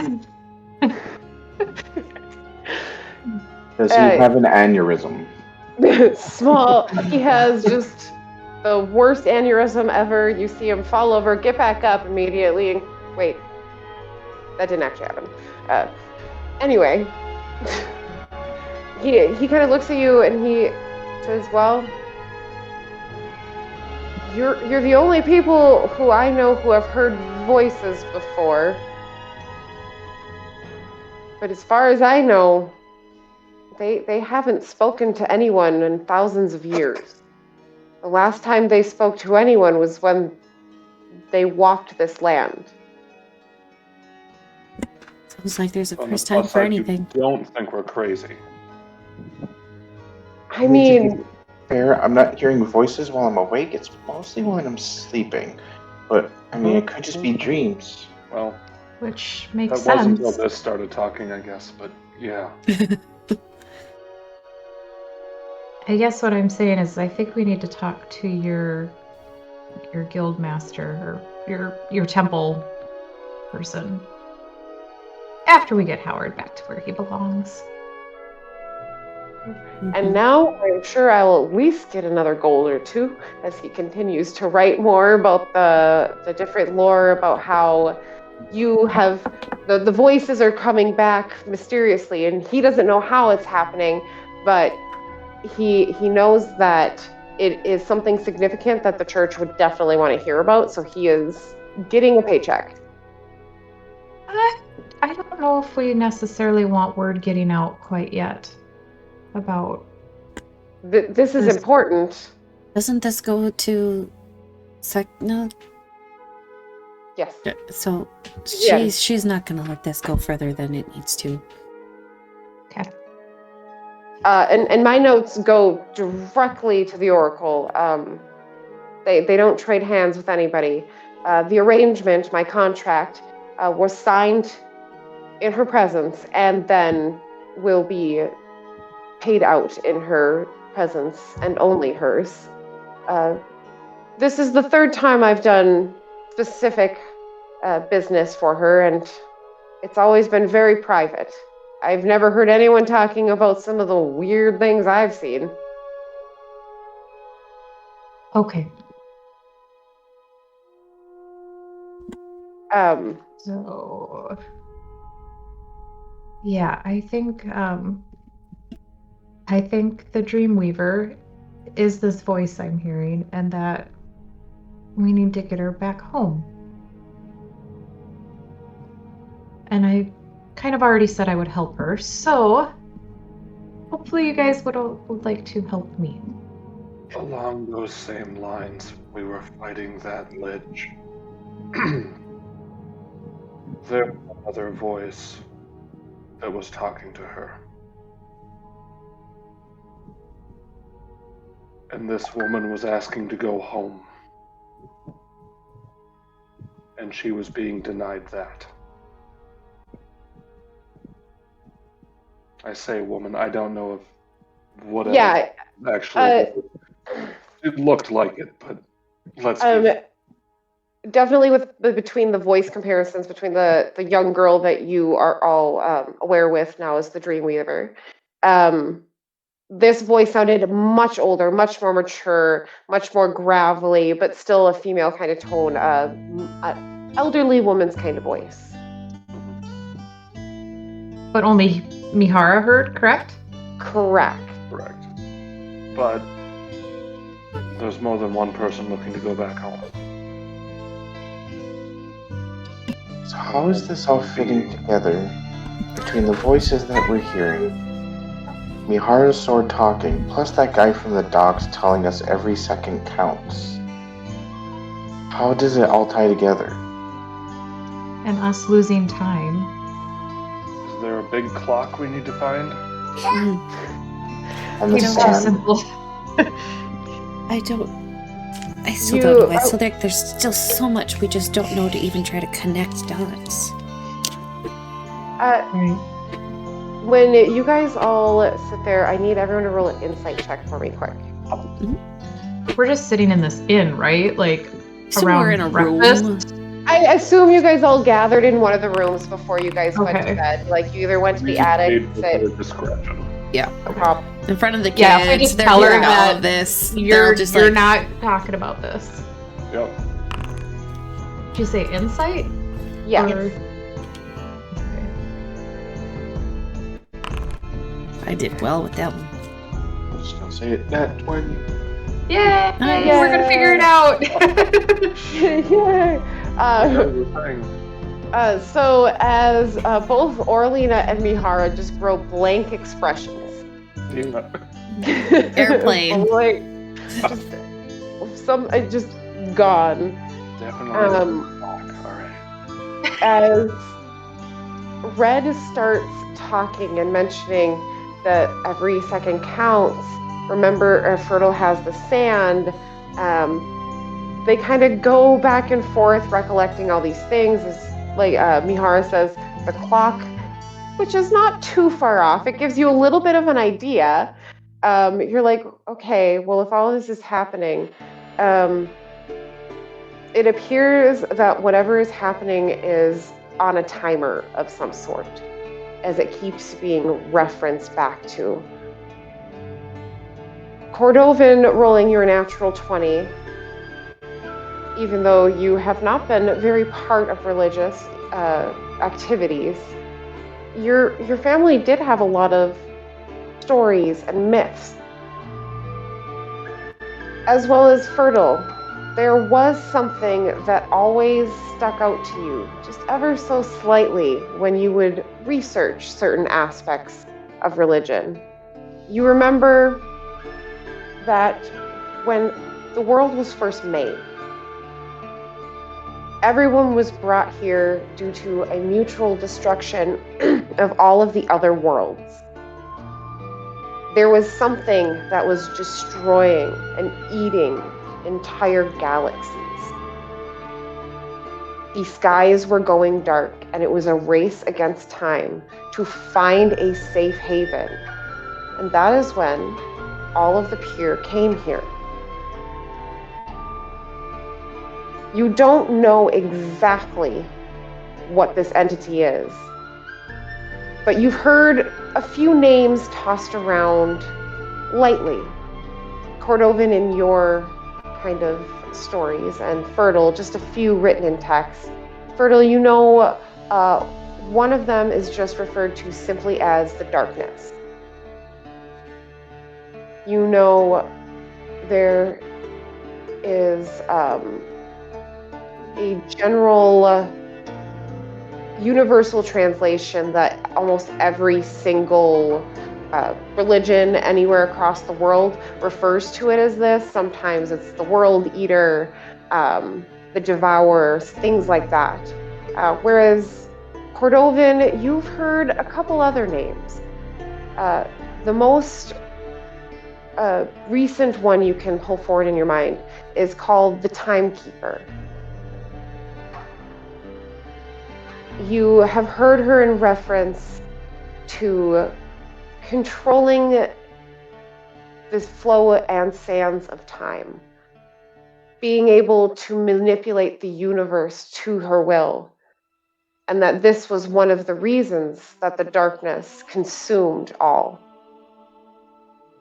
As far as any of you know, there has not been a single instance where it has ever breached into Lamel.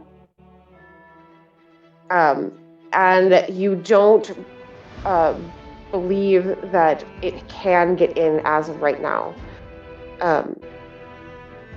Cordovan, you believe you may have actually seen it maybe through the crack, but there was something there where it wasn't actually coming in. That purple smoke was coming in, but the blackness was behind. The crack in the church? Yeah, the crack in the church. Yep, sorry. Ceiling.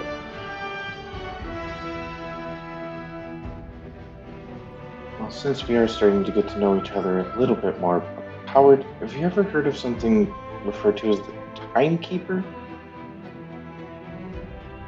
He looks at you and he goes, no, like someone who, you know, has a clock tower? Yep, nailed it in one, Howard. Perfect. I knew I was going on some mind quest of smartness. Well, since Said we're eloquently, sharing by the way. as well, how about, have any of you ever heard of something called an allele?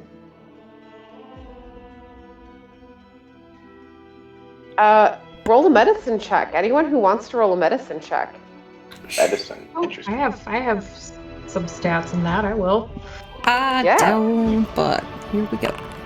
Ow. So Oh, wow. Not past my my I got wisdoms. proficiency in it, so I'll just see what happens. Fertile, the word allele, you're like, yeah, no, I've learned about this. That's part of a body. But that's part of who you are. That's more or less what makes a person. So it is exactly what it sounds to be. If you, as a player, know what it is, allele is part of a chromosome, and you have. Yeah, I know what it is. To make a person. Right, exactly. You rolled high enough, but that is the explanation for anyone watching. Like, why are you using that word? That's weird. Okay, but whatever. Yep. Anyone watching who didn't know by chance, yeah, it is exactly that. If you look it up online as to the definition, that is exactly what you know it to be. It strikes you as a weird term to be brought up, but knowing the Red Mother, it makes sense. She's genetics, she's bloodline, she's very much part of that. But you've never ever heard it like just thrown out randomly. Yeah, it's weird. Well, IRL too. In the dreams we've been having, last night, I believe the voice I heard was not the Dreamweaver, correct? Correct. It was the Red Mother. You've heard her a few times. So I actually heard, or was visited by the Red Mother, and she told me she's looking for the alleles, and that she wants me to find it and bring it back to her.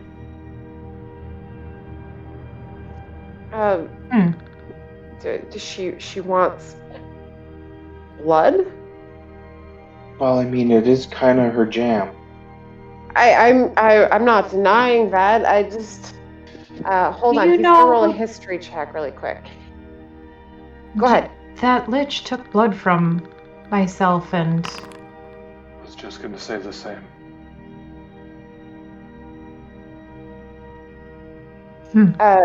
Howard is like, I don't know anything. He is just mind blown at this moment. Like, so much information. There is so much going on. Like at this point, he doesn't realize he's like reached the end of his notebook, and he flipped it over, and he's actually just now writing on his pants. Yep. He took a bed sheet. He's like, I'll pay for this later, and starting to write across the bed sheet at this point. But no, he doesn't know anything. But Fertile, you mentioned the blood being taken. This lich, especially Mahara, you were there as well and also had blood taken. Took it and was bringing it back to the older voice. That is the one that it was responding to, and it answered to, not to the child's voice. You don't know if that has anything necessarily to do with you, but it just seems odd that, and a coincidence that both of those things would come up so close together. The only clue that I have towards what she wants me to find in the first place is she showed me a short vision of very plain people. They were building simple houses, and I get the feeling they're the first people.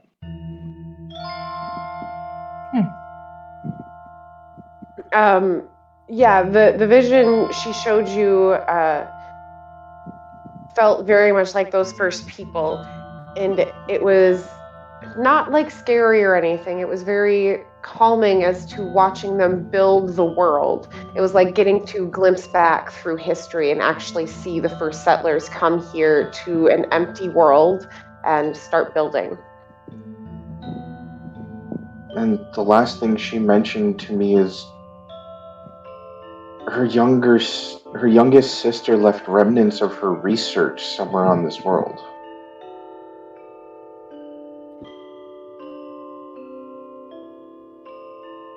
The Red Mother's younger sister? Yeah. That would imply the Dreamweaver, yes? She is the youngest, supposedly. But I guess I don't know the order of the other ones. You would know. That is yeah, no worries. That is a basic like religion kind of thing. Even Cordovan, you would know this as well. It goes that the Bright Mother is the oldest, followed by the Dark Mother, the Gray Mother, Blue Mother, Green Mother, then the Red Mother. The Pale Mother is second to last, and the Dreamweaver is the youngest. And I do have that all written out. I believe it's in that short document I sent as well. Not bad. No, I think it is. there's It's a been a lot while to since we remember. really, It's a really brand looked at new it. world. Yeah, it's a brand new pantheon and everything. I do not expect you guys to remember something I just threw at you. What I think might That's even be a okay. good idea is we can create like a Google Drive with reference material to certain things so that we can all reference it when we need. You know, we won't edit this out either. You know, I think I'm gonna probably just make a free Trello board and have all you guys go onto it. That's how I've been communicating for another campaign. Might be easier to do that because then I have my DM manual on Anvil and then an all accessible shared document. And then it's organized by articles as well. So I'm gonna write that. Cool. Haven't heard of either of those things before, so I'm excited to learn something new. Trello is super easy, actually. I didn't know it either. Not a sponsor. No, not a sponsor. Oh no, but it was. I got the invitation sent to me, and all I had to do was accept the invitation, and I could view the board. So, and then you can comment on the board as well, and it's free. It's not anything you have to actually sign up for. When you do it, can you pin the link next to the website that we go to for Foundry? Yes. Yeah, we'll put it in the Sunday D&D Perfect. chat on Discord here. That way, anytime it needs to be accessed, it is right there. But anyway, okay.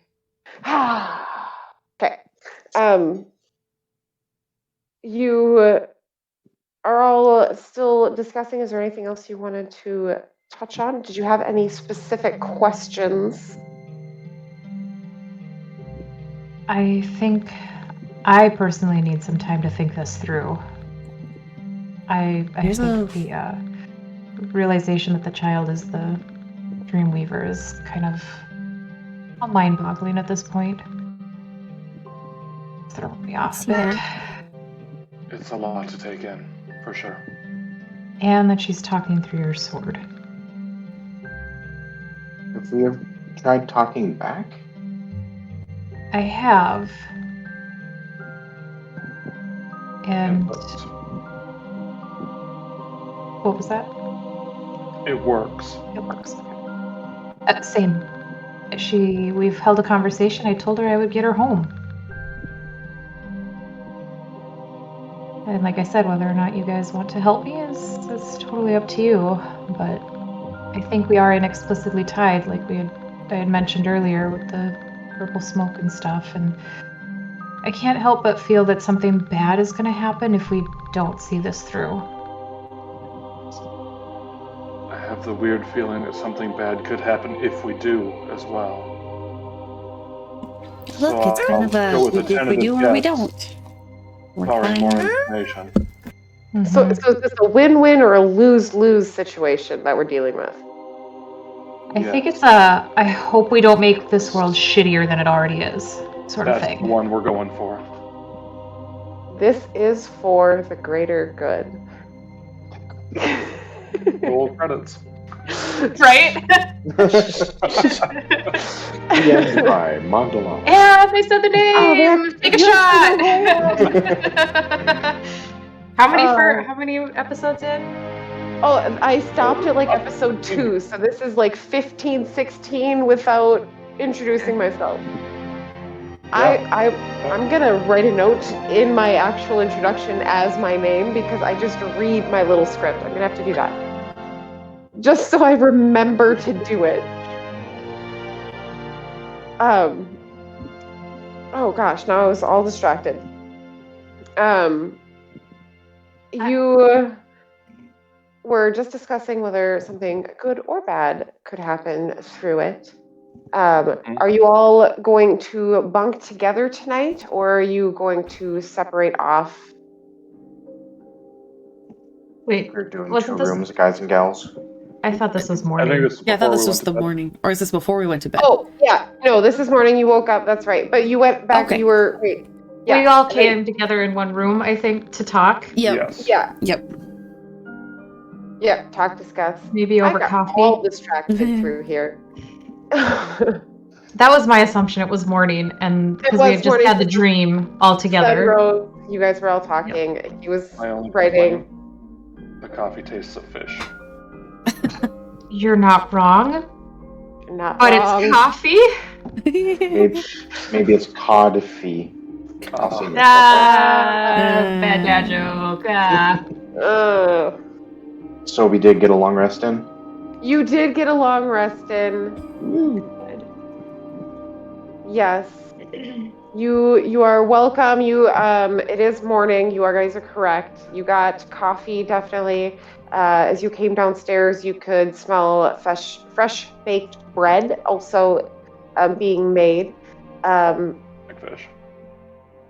There's smoked salmon for breakfast, so I can't go wrong with that. I'm really hungry, by the way. Smoked salmon and mayo on a slice of warm bread. Oh, Ooh. I'll take it. Capers. Yeah. A little bit of fresh dill. I'm gonna go have some snack after this. But it's being cooked for you, and it is brought to you with many smiles and happiness. For everyone has had their year made. Bring it out to you guys.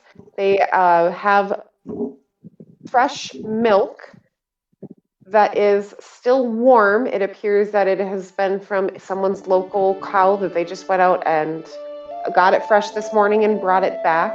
Otherwise, they do offer you the water, although, as most people have already noticed, it might taste fishy. The milk does not, strangely enough.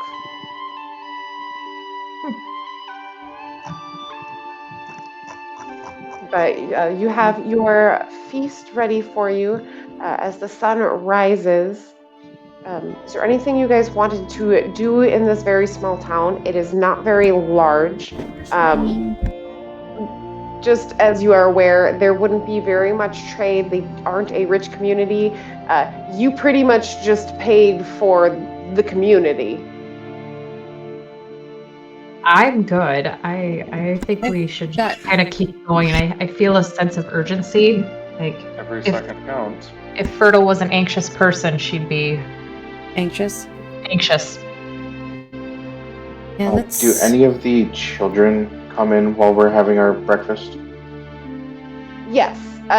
One of them brought you the tray of bread, pre-sliced, and set it down. The other one you see once in a while will carry dirty dishes back and forth. They're all kind of all hands on deck, very excited to be around you. You're now a celebrity here. I'm about to be even more. So I'm going to catch one of those little kids, and I'm going to open up my hand, and there are 3 carved small little wooden horses in my hand that I did last night before bed. And I'm going to use, if I can DM, you can tell me if the flavor doesn't work, use Druidcraft to make them kind of run around in a little circle in my hand, and then give them, and now you have to share with your brothers and sisters. I don't know if Druidcraft would make them run. Fine, it makes them neigh. Because I can make a small sensory effect with it. You make a small little tiny neigh sound with it. The kids, and they kind of pick it up and immediately start running along the table, and then down the chairs, and then down the floor, all the way to the back. I'll double down on that and use thaumaturgy to make it sound like thundering hooves as they dance around the area. Oh no, Mom's gonna come in a tizzy. Oh yeah. Oh gosh, we'll find out. Kids are like dogs without horses. They were running wild. Yes, she does hear it. She hears a stampede in her dining room, and comes out and just kind of looks and sees them running around and sees both of you guys kind of just standing there, very relaxed, smiling at them as they're running the horse, and she sees it and she doesn't panic, but does kind of nod in your direction. She's very happy that her children are happy, and she turns back and you can hear like clanging dishes in back. She must be like washing up stuff in there as well. Statues make for sure. You're gonna be invited back for an awards ceremony, and they're gonna pull back the big curtain. Well, shall we get to the road this morning? I think we should really be on our way. Yeah, I don't disagree with that at all. As you head farther north, there is a path that does lead out of this village, and you follow it farther up, approaching the swamp ever so slowly. You do know this area quite well, as mentioned before, so both of you kind of are like, no, I do know this. As the farther north you get, the more you know about the location. When you two get to the swamp edge, you do know that the swamp is difficult at times. As they said, it is much easier to travel through during the dry season than the wet season. The wet season does make it more difficult, and a lot more of the predator, crocodile, alligators are, lurking in the waters all around. It's never been known to be extremely dangerous. You guys have traveled it many, many times. You do know most of the ways, but it is slightly more waterlogged than you guys would prefer to travel through it. I would like both of you to roll a survival check for me, or one of you with adding the proficiency. Which roll did I need? Sorry.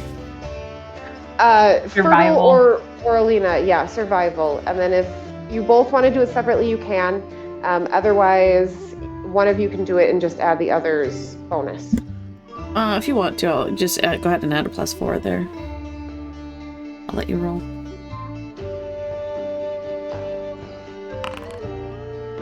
Woo! Not good. It's a natural one. Maybe I should have offered to roll myself. Go well. Well, +4 brings it up to 11. Do you only have +2 yourself? No, I have +6. Let's attack Okay. the sharks. I was gonna say, it's like, you don't have mine in there. Should I roll? But that's now meta knowledge, technically. Yes, it is. And when we get eaten by these land sharks, we will remember that. Land sharks. That seems to be our little's like favorite show right now.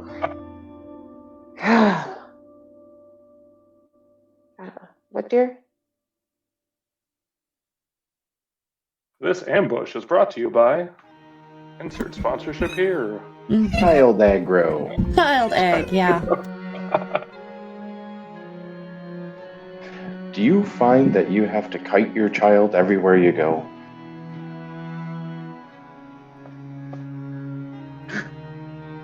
And then find out they don't even drop any loot?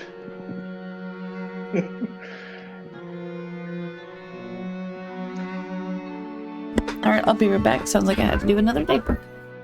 Just keep going without me. Exciting. I'll get filled in. Ooh, that This is pretty break also brought to you by Child Aggro. What? No, that doesn't happen. So Fertile, you're not entirely sure of the footing. Most of the paths that you are able to find when it is much drier through here have disappeared underwater. A lot of them have been washed out. It appears to be very difficult terrain to travel through at the moment. Could you roll a d4 for me?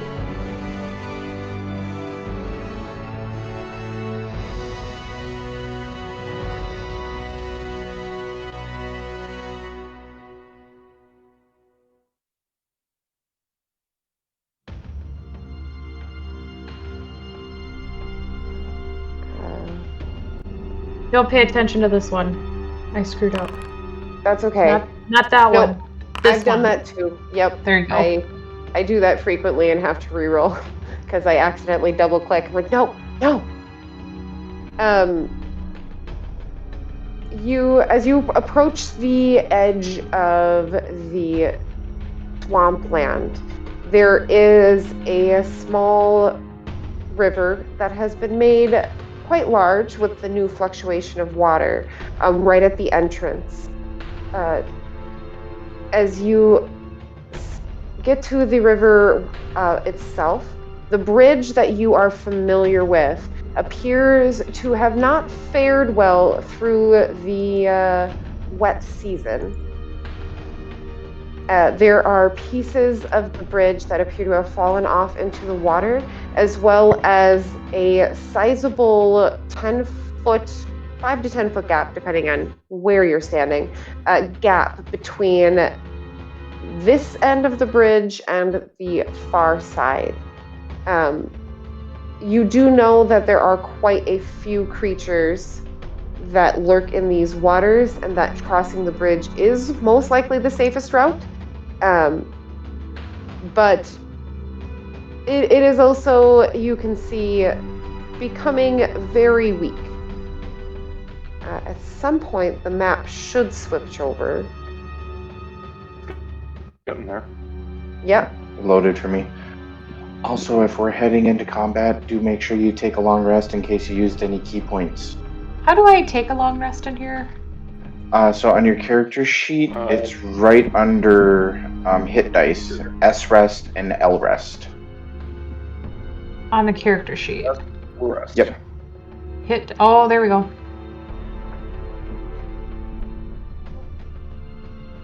And I already did it for Orielena because she was away. Mm-hmm.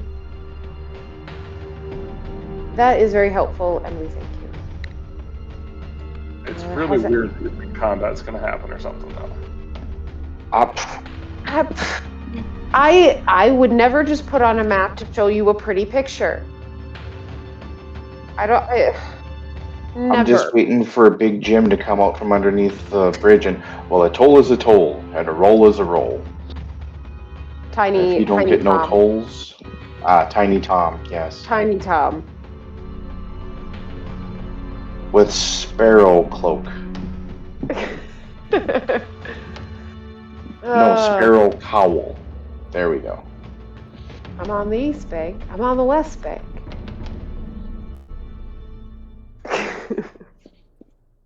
But come on, load, please go.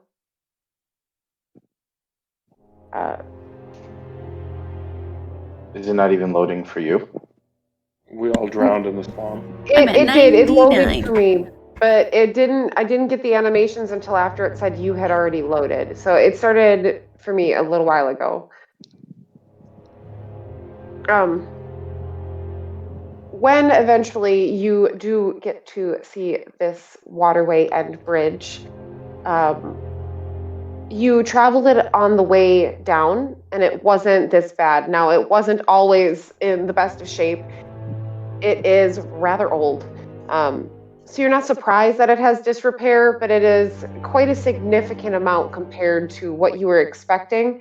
So there must have been flooding and a large amount of water and rain coming through here to cause so much damage in such a short amount of time as well. I will eventually, maybe, it's not loading for you guys, and it's sad, need dexterity checks. Dexterity? Yeah, as you walk across, there will be 2 different dexterity points. One will be in acrobatics, actually, to jump, or if you have a jump, obviously, to get across. We use a key point for jump.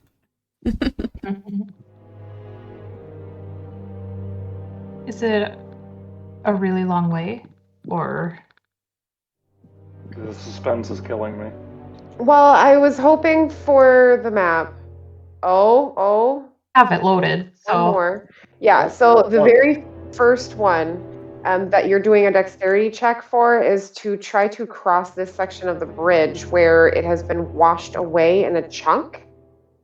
The second location, the acrobatics, you are trying to jump over this gap over here, which is between 5 to 10 feet of a gap. Can't see because we have vision. Right, I moved forward to look at it, but I moved back. Hey, pretty picture. Do you want us to be able to see everything on this map? Yeah, you can see everything. It's daytime. Right, You 1 sec. would. Yep. I thank you for assisting me because I would have been much slower. Oh, that gap. Okay. Yes, so there's another gap down here. And now you should all be able to see. I'm still at 98%, so It's coming. Did you It's do really a browser cool. refresh? yeah. Well, browser refresh or just refresh the map? Browser refresh. Like close the browser? Sure. Hit the refresh button. I hit the refresh button. I've hit that a couple times. I have Right. found that running in Edge, I don't screw up nearly as much as I used to. Versus like using Chrome. I know. Can't do it, man. I know. But Chrome, it just constantly crashed for me. Edit out my entire job is switching over to Edge, and oh my gosh, people are losing their minds. Edit back in. I'll remember that, I'm sure. Oh, totally. It's right at the end. You're good. Right. But Mihara, you managed to easily avoid any of the loose bricks and walk along the washout part of the bridge, as well as very efficiently and gracefully jump the gap. So you just kind of jump stepped over. For the first time in ages. You did do dope monk shit, and you landed it beautifully and just walked off the edge of the bridge like it was nothing. Straight across, like, no, it wasn't that rickety.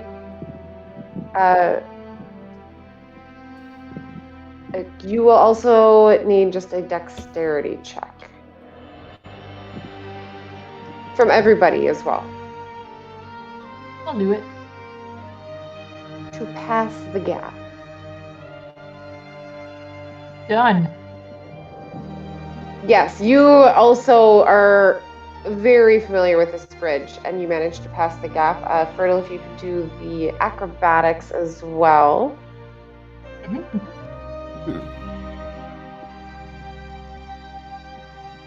Same thing. You do need a little bit more of a running start, but you do manage to get across to the other side, no problem. I'll just do those rolls real quick. Yep, I still need a dex from Cordovan. Yep, just a dex. So, Orlina, you're passing around. Oh, and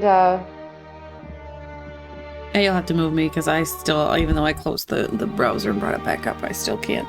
I'm at 98, so. that's okay. I will move you guys around in a little bit here. Oh, there it goes. Noi.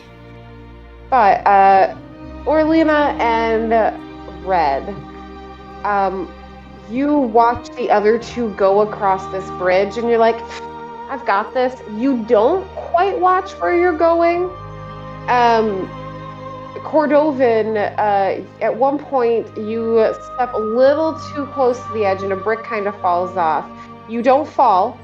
You stumble a little bit, but you throw off Orlina, and she kind of jumps and slips and knocks a few extra bricks off.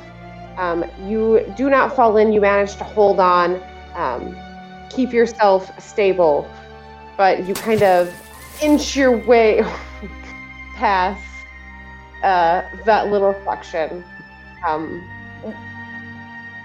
You watch as Cordovan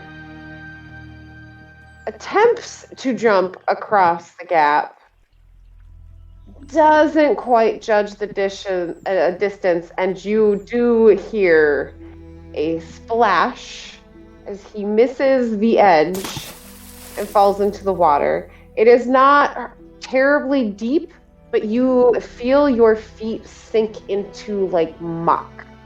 I hate this. It is about up to your waist at this point. You need a rope? Yeah, I'm kind of sinking.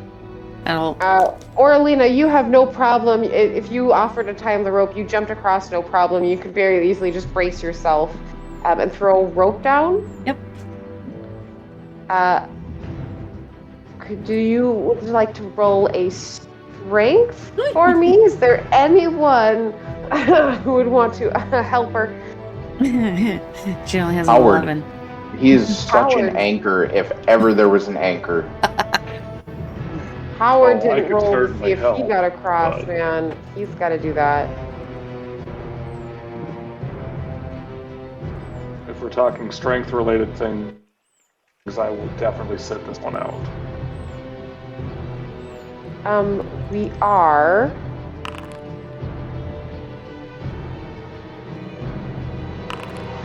And amazingly, Howard rolled a 19 and a 23. Howard, here, throw a rope. Dex and acrobatics. So now he will do, he will, since you threw the rope, he will have you add his strength to it. Unless you want to hand him the reins. No, I'll throw it. Oh. Okay. Otherwise, you can hand him it as well. I mean, he's not great. So make your roll. What is his strength to add to it? Subtract 1. Oh, okay. He's as good as me. Can his weight also aid in this? You know, with an 18, instead of helping you actually pull, he just anchors himself.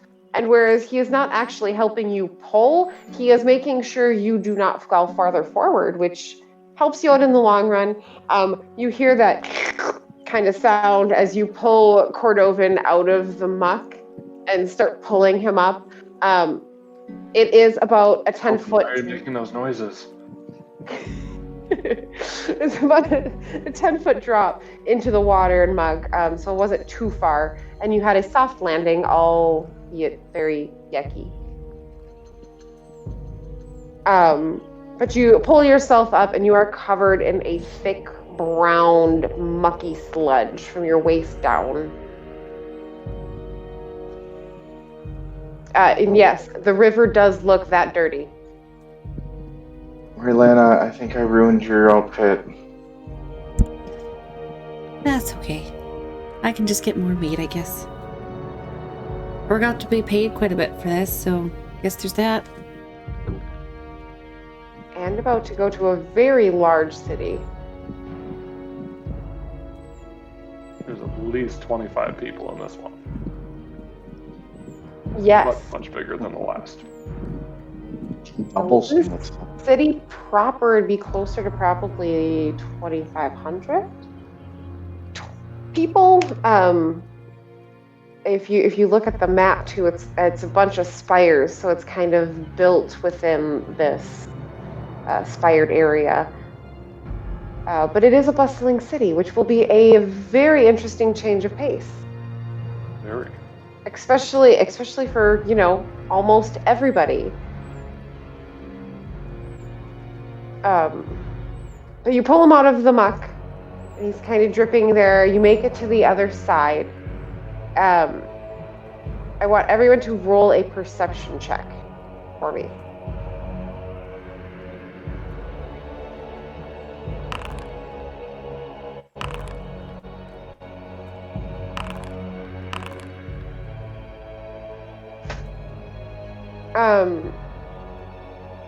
As you all reach the other edge of the bridge, Cordovan, you're kind of just squeegeeing yourself off as you go.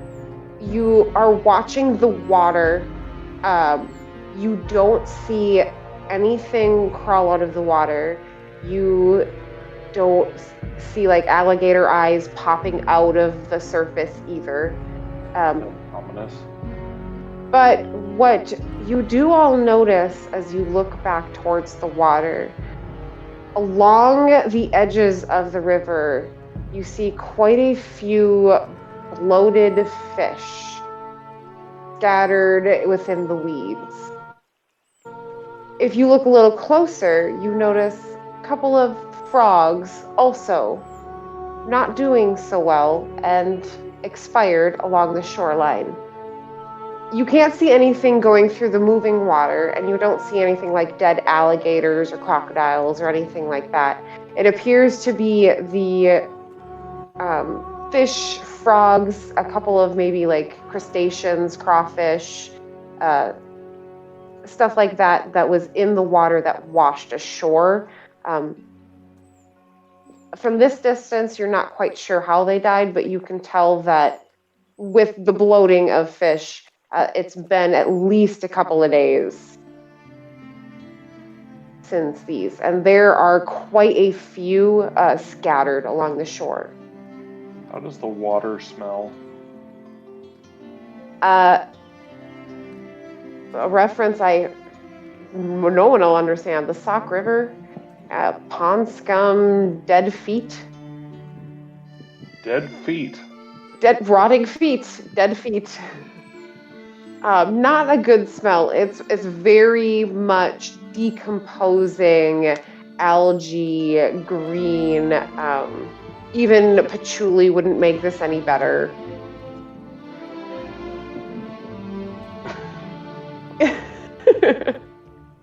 Sorry.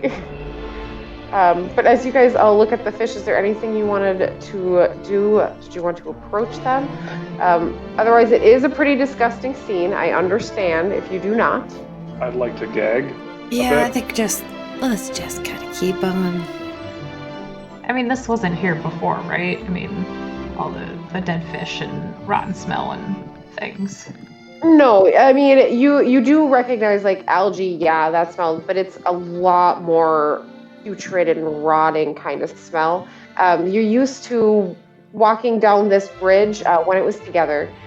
You saw maybe a fish or two dead along the edges, but most of the time when you would see those, they had been eaten by something. They had either just the head floating there, or just the tail floating there, or just ripped apart, picked on by turtles or whatever. So it is kind of weird to see a bunch of these whole deceased creatures along the shoreline. Well, this is kind of something, I guess, to add to the report. There's nothing we can do about it right now. New main quest, clean the river. Yeah, right. Stop pollution. As you all... We hope to summon Captain Planet, though. Captain LaMel, he's our hero.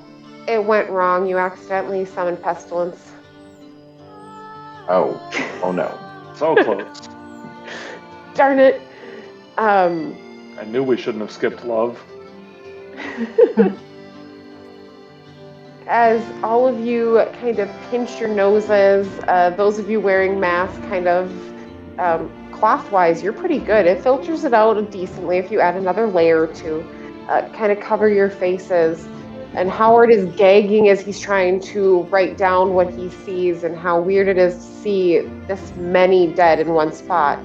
And as all of you hope to make your lovely Constitution saves, you turn farther into the swamp as you see large amounts of standing water, dark, tall grasses, and no idea what is lurking under the surface.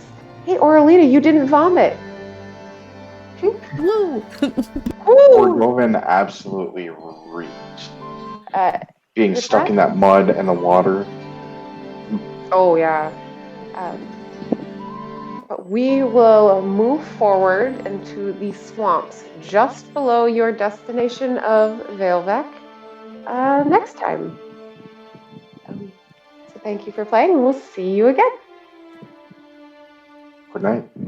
Bye.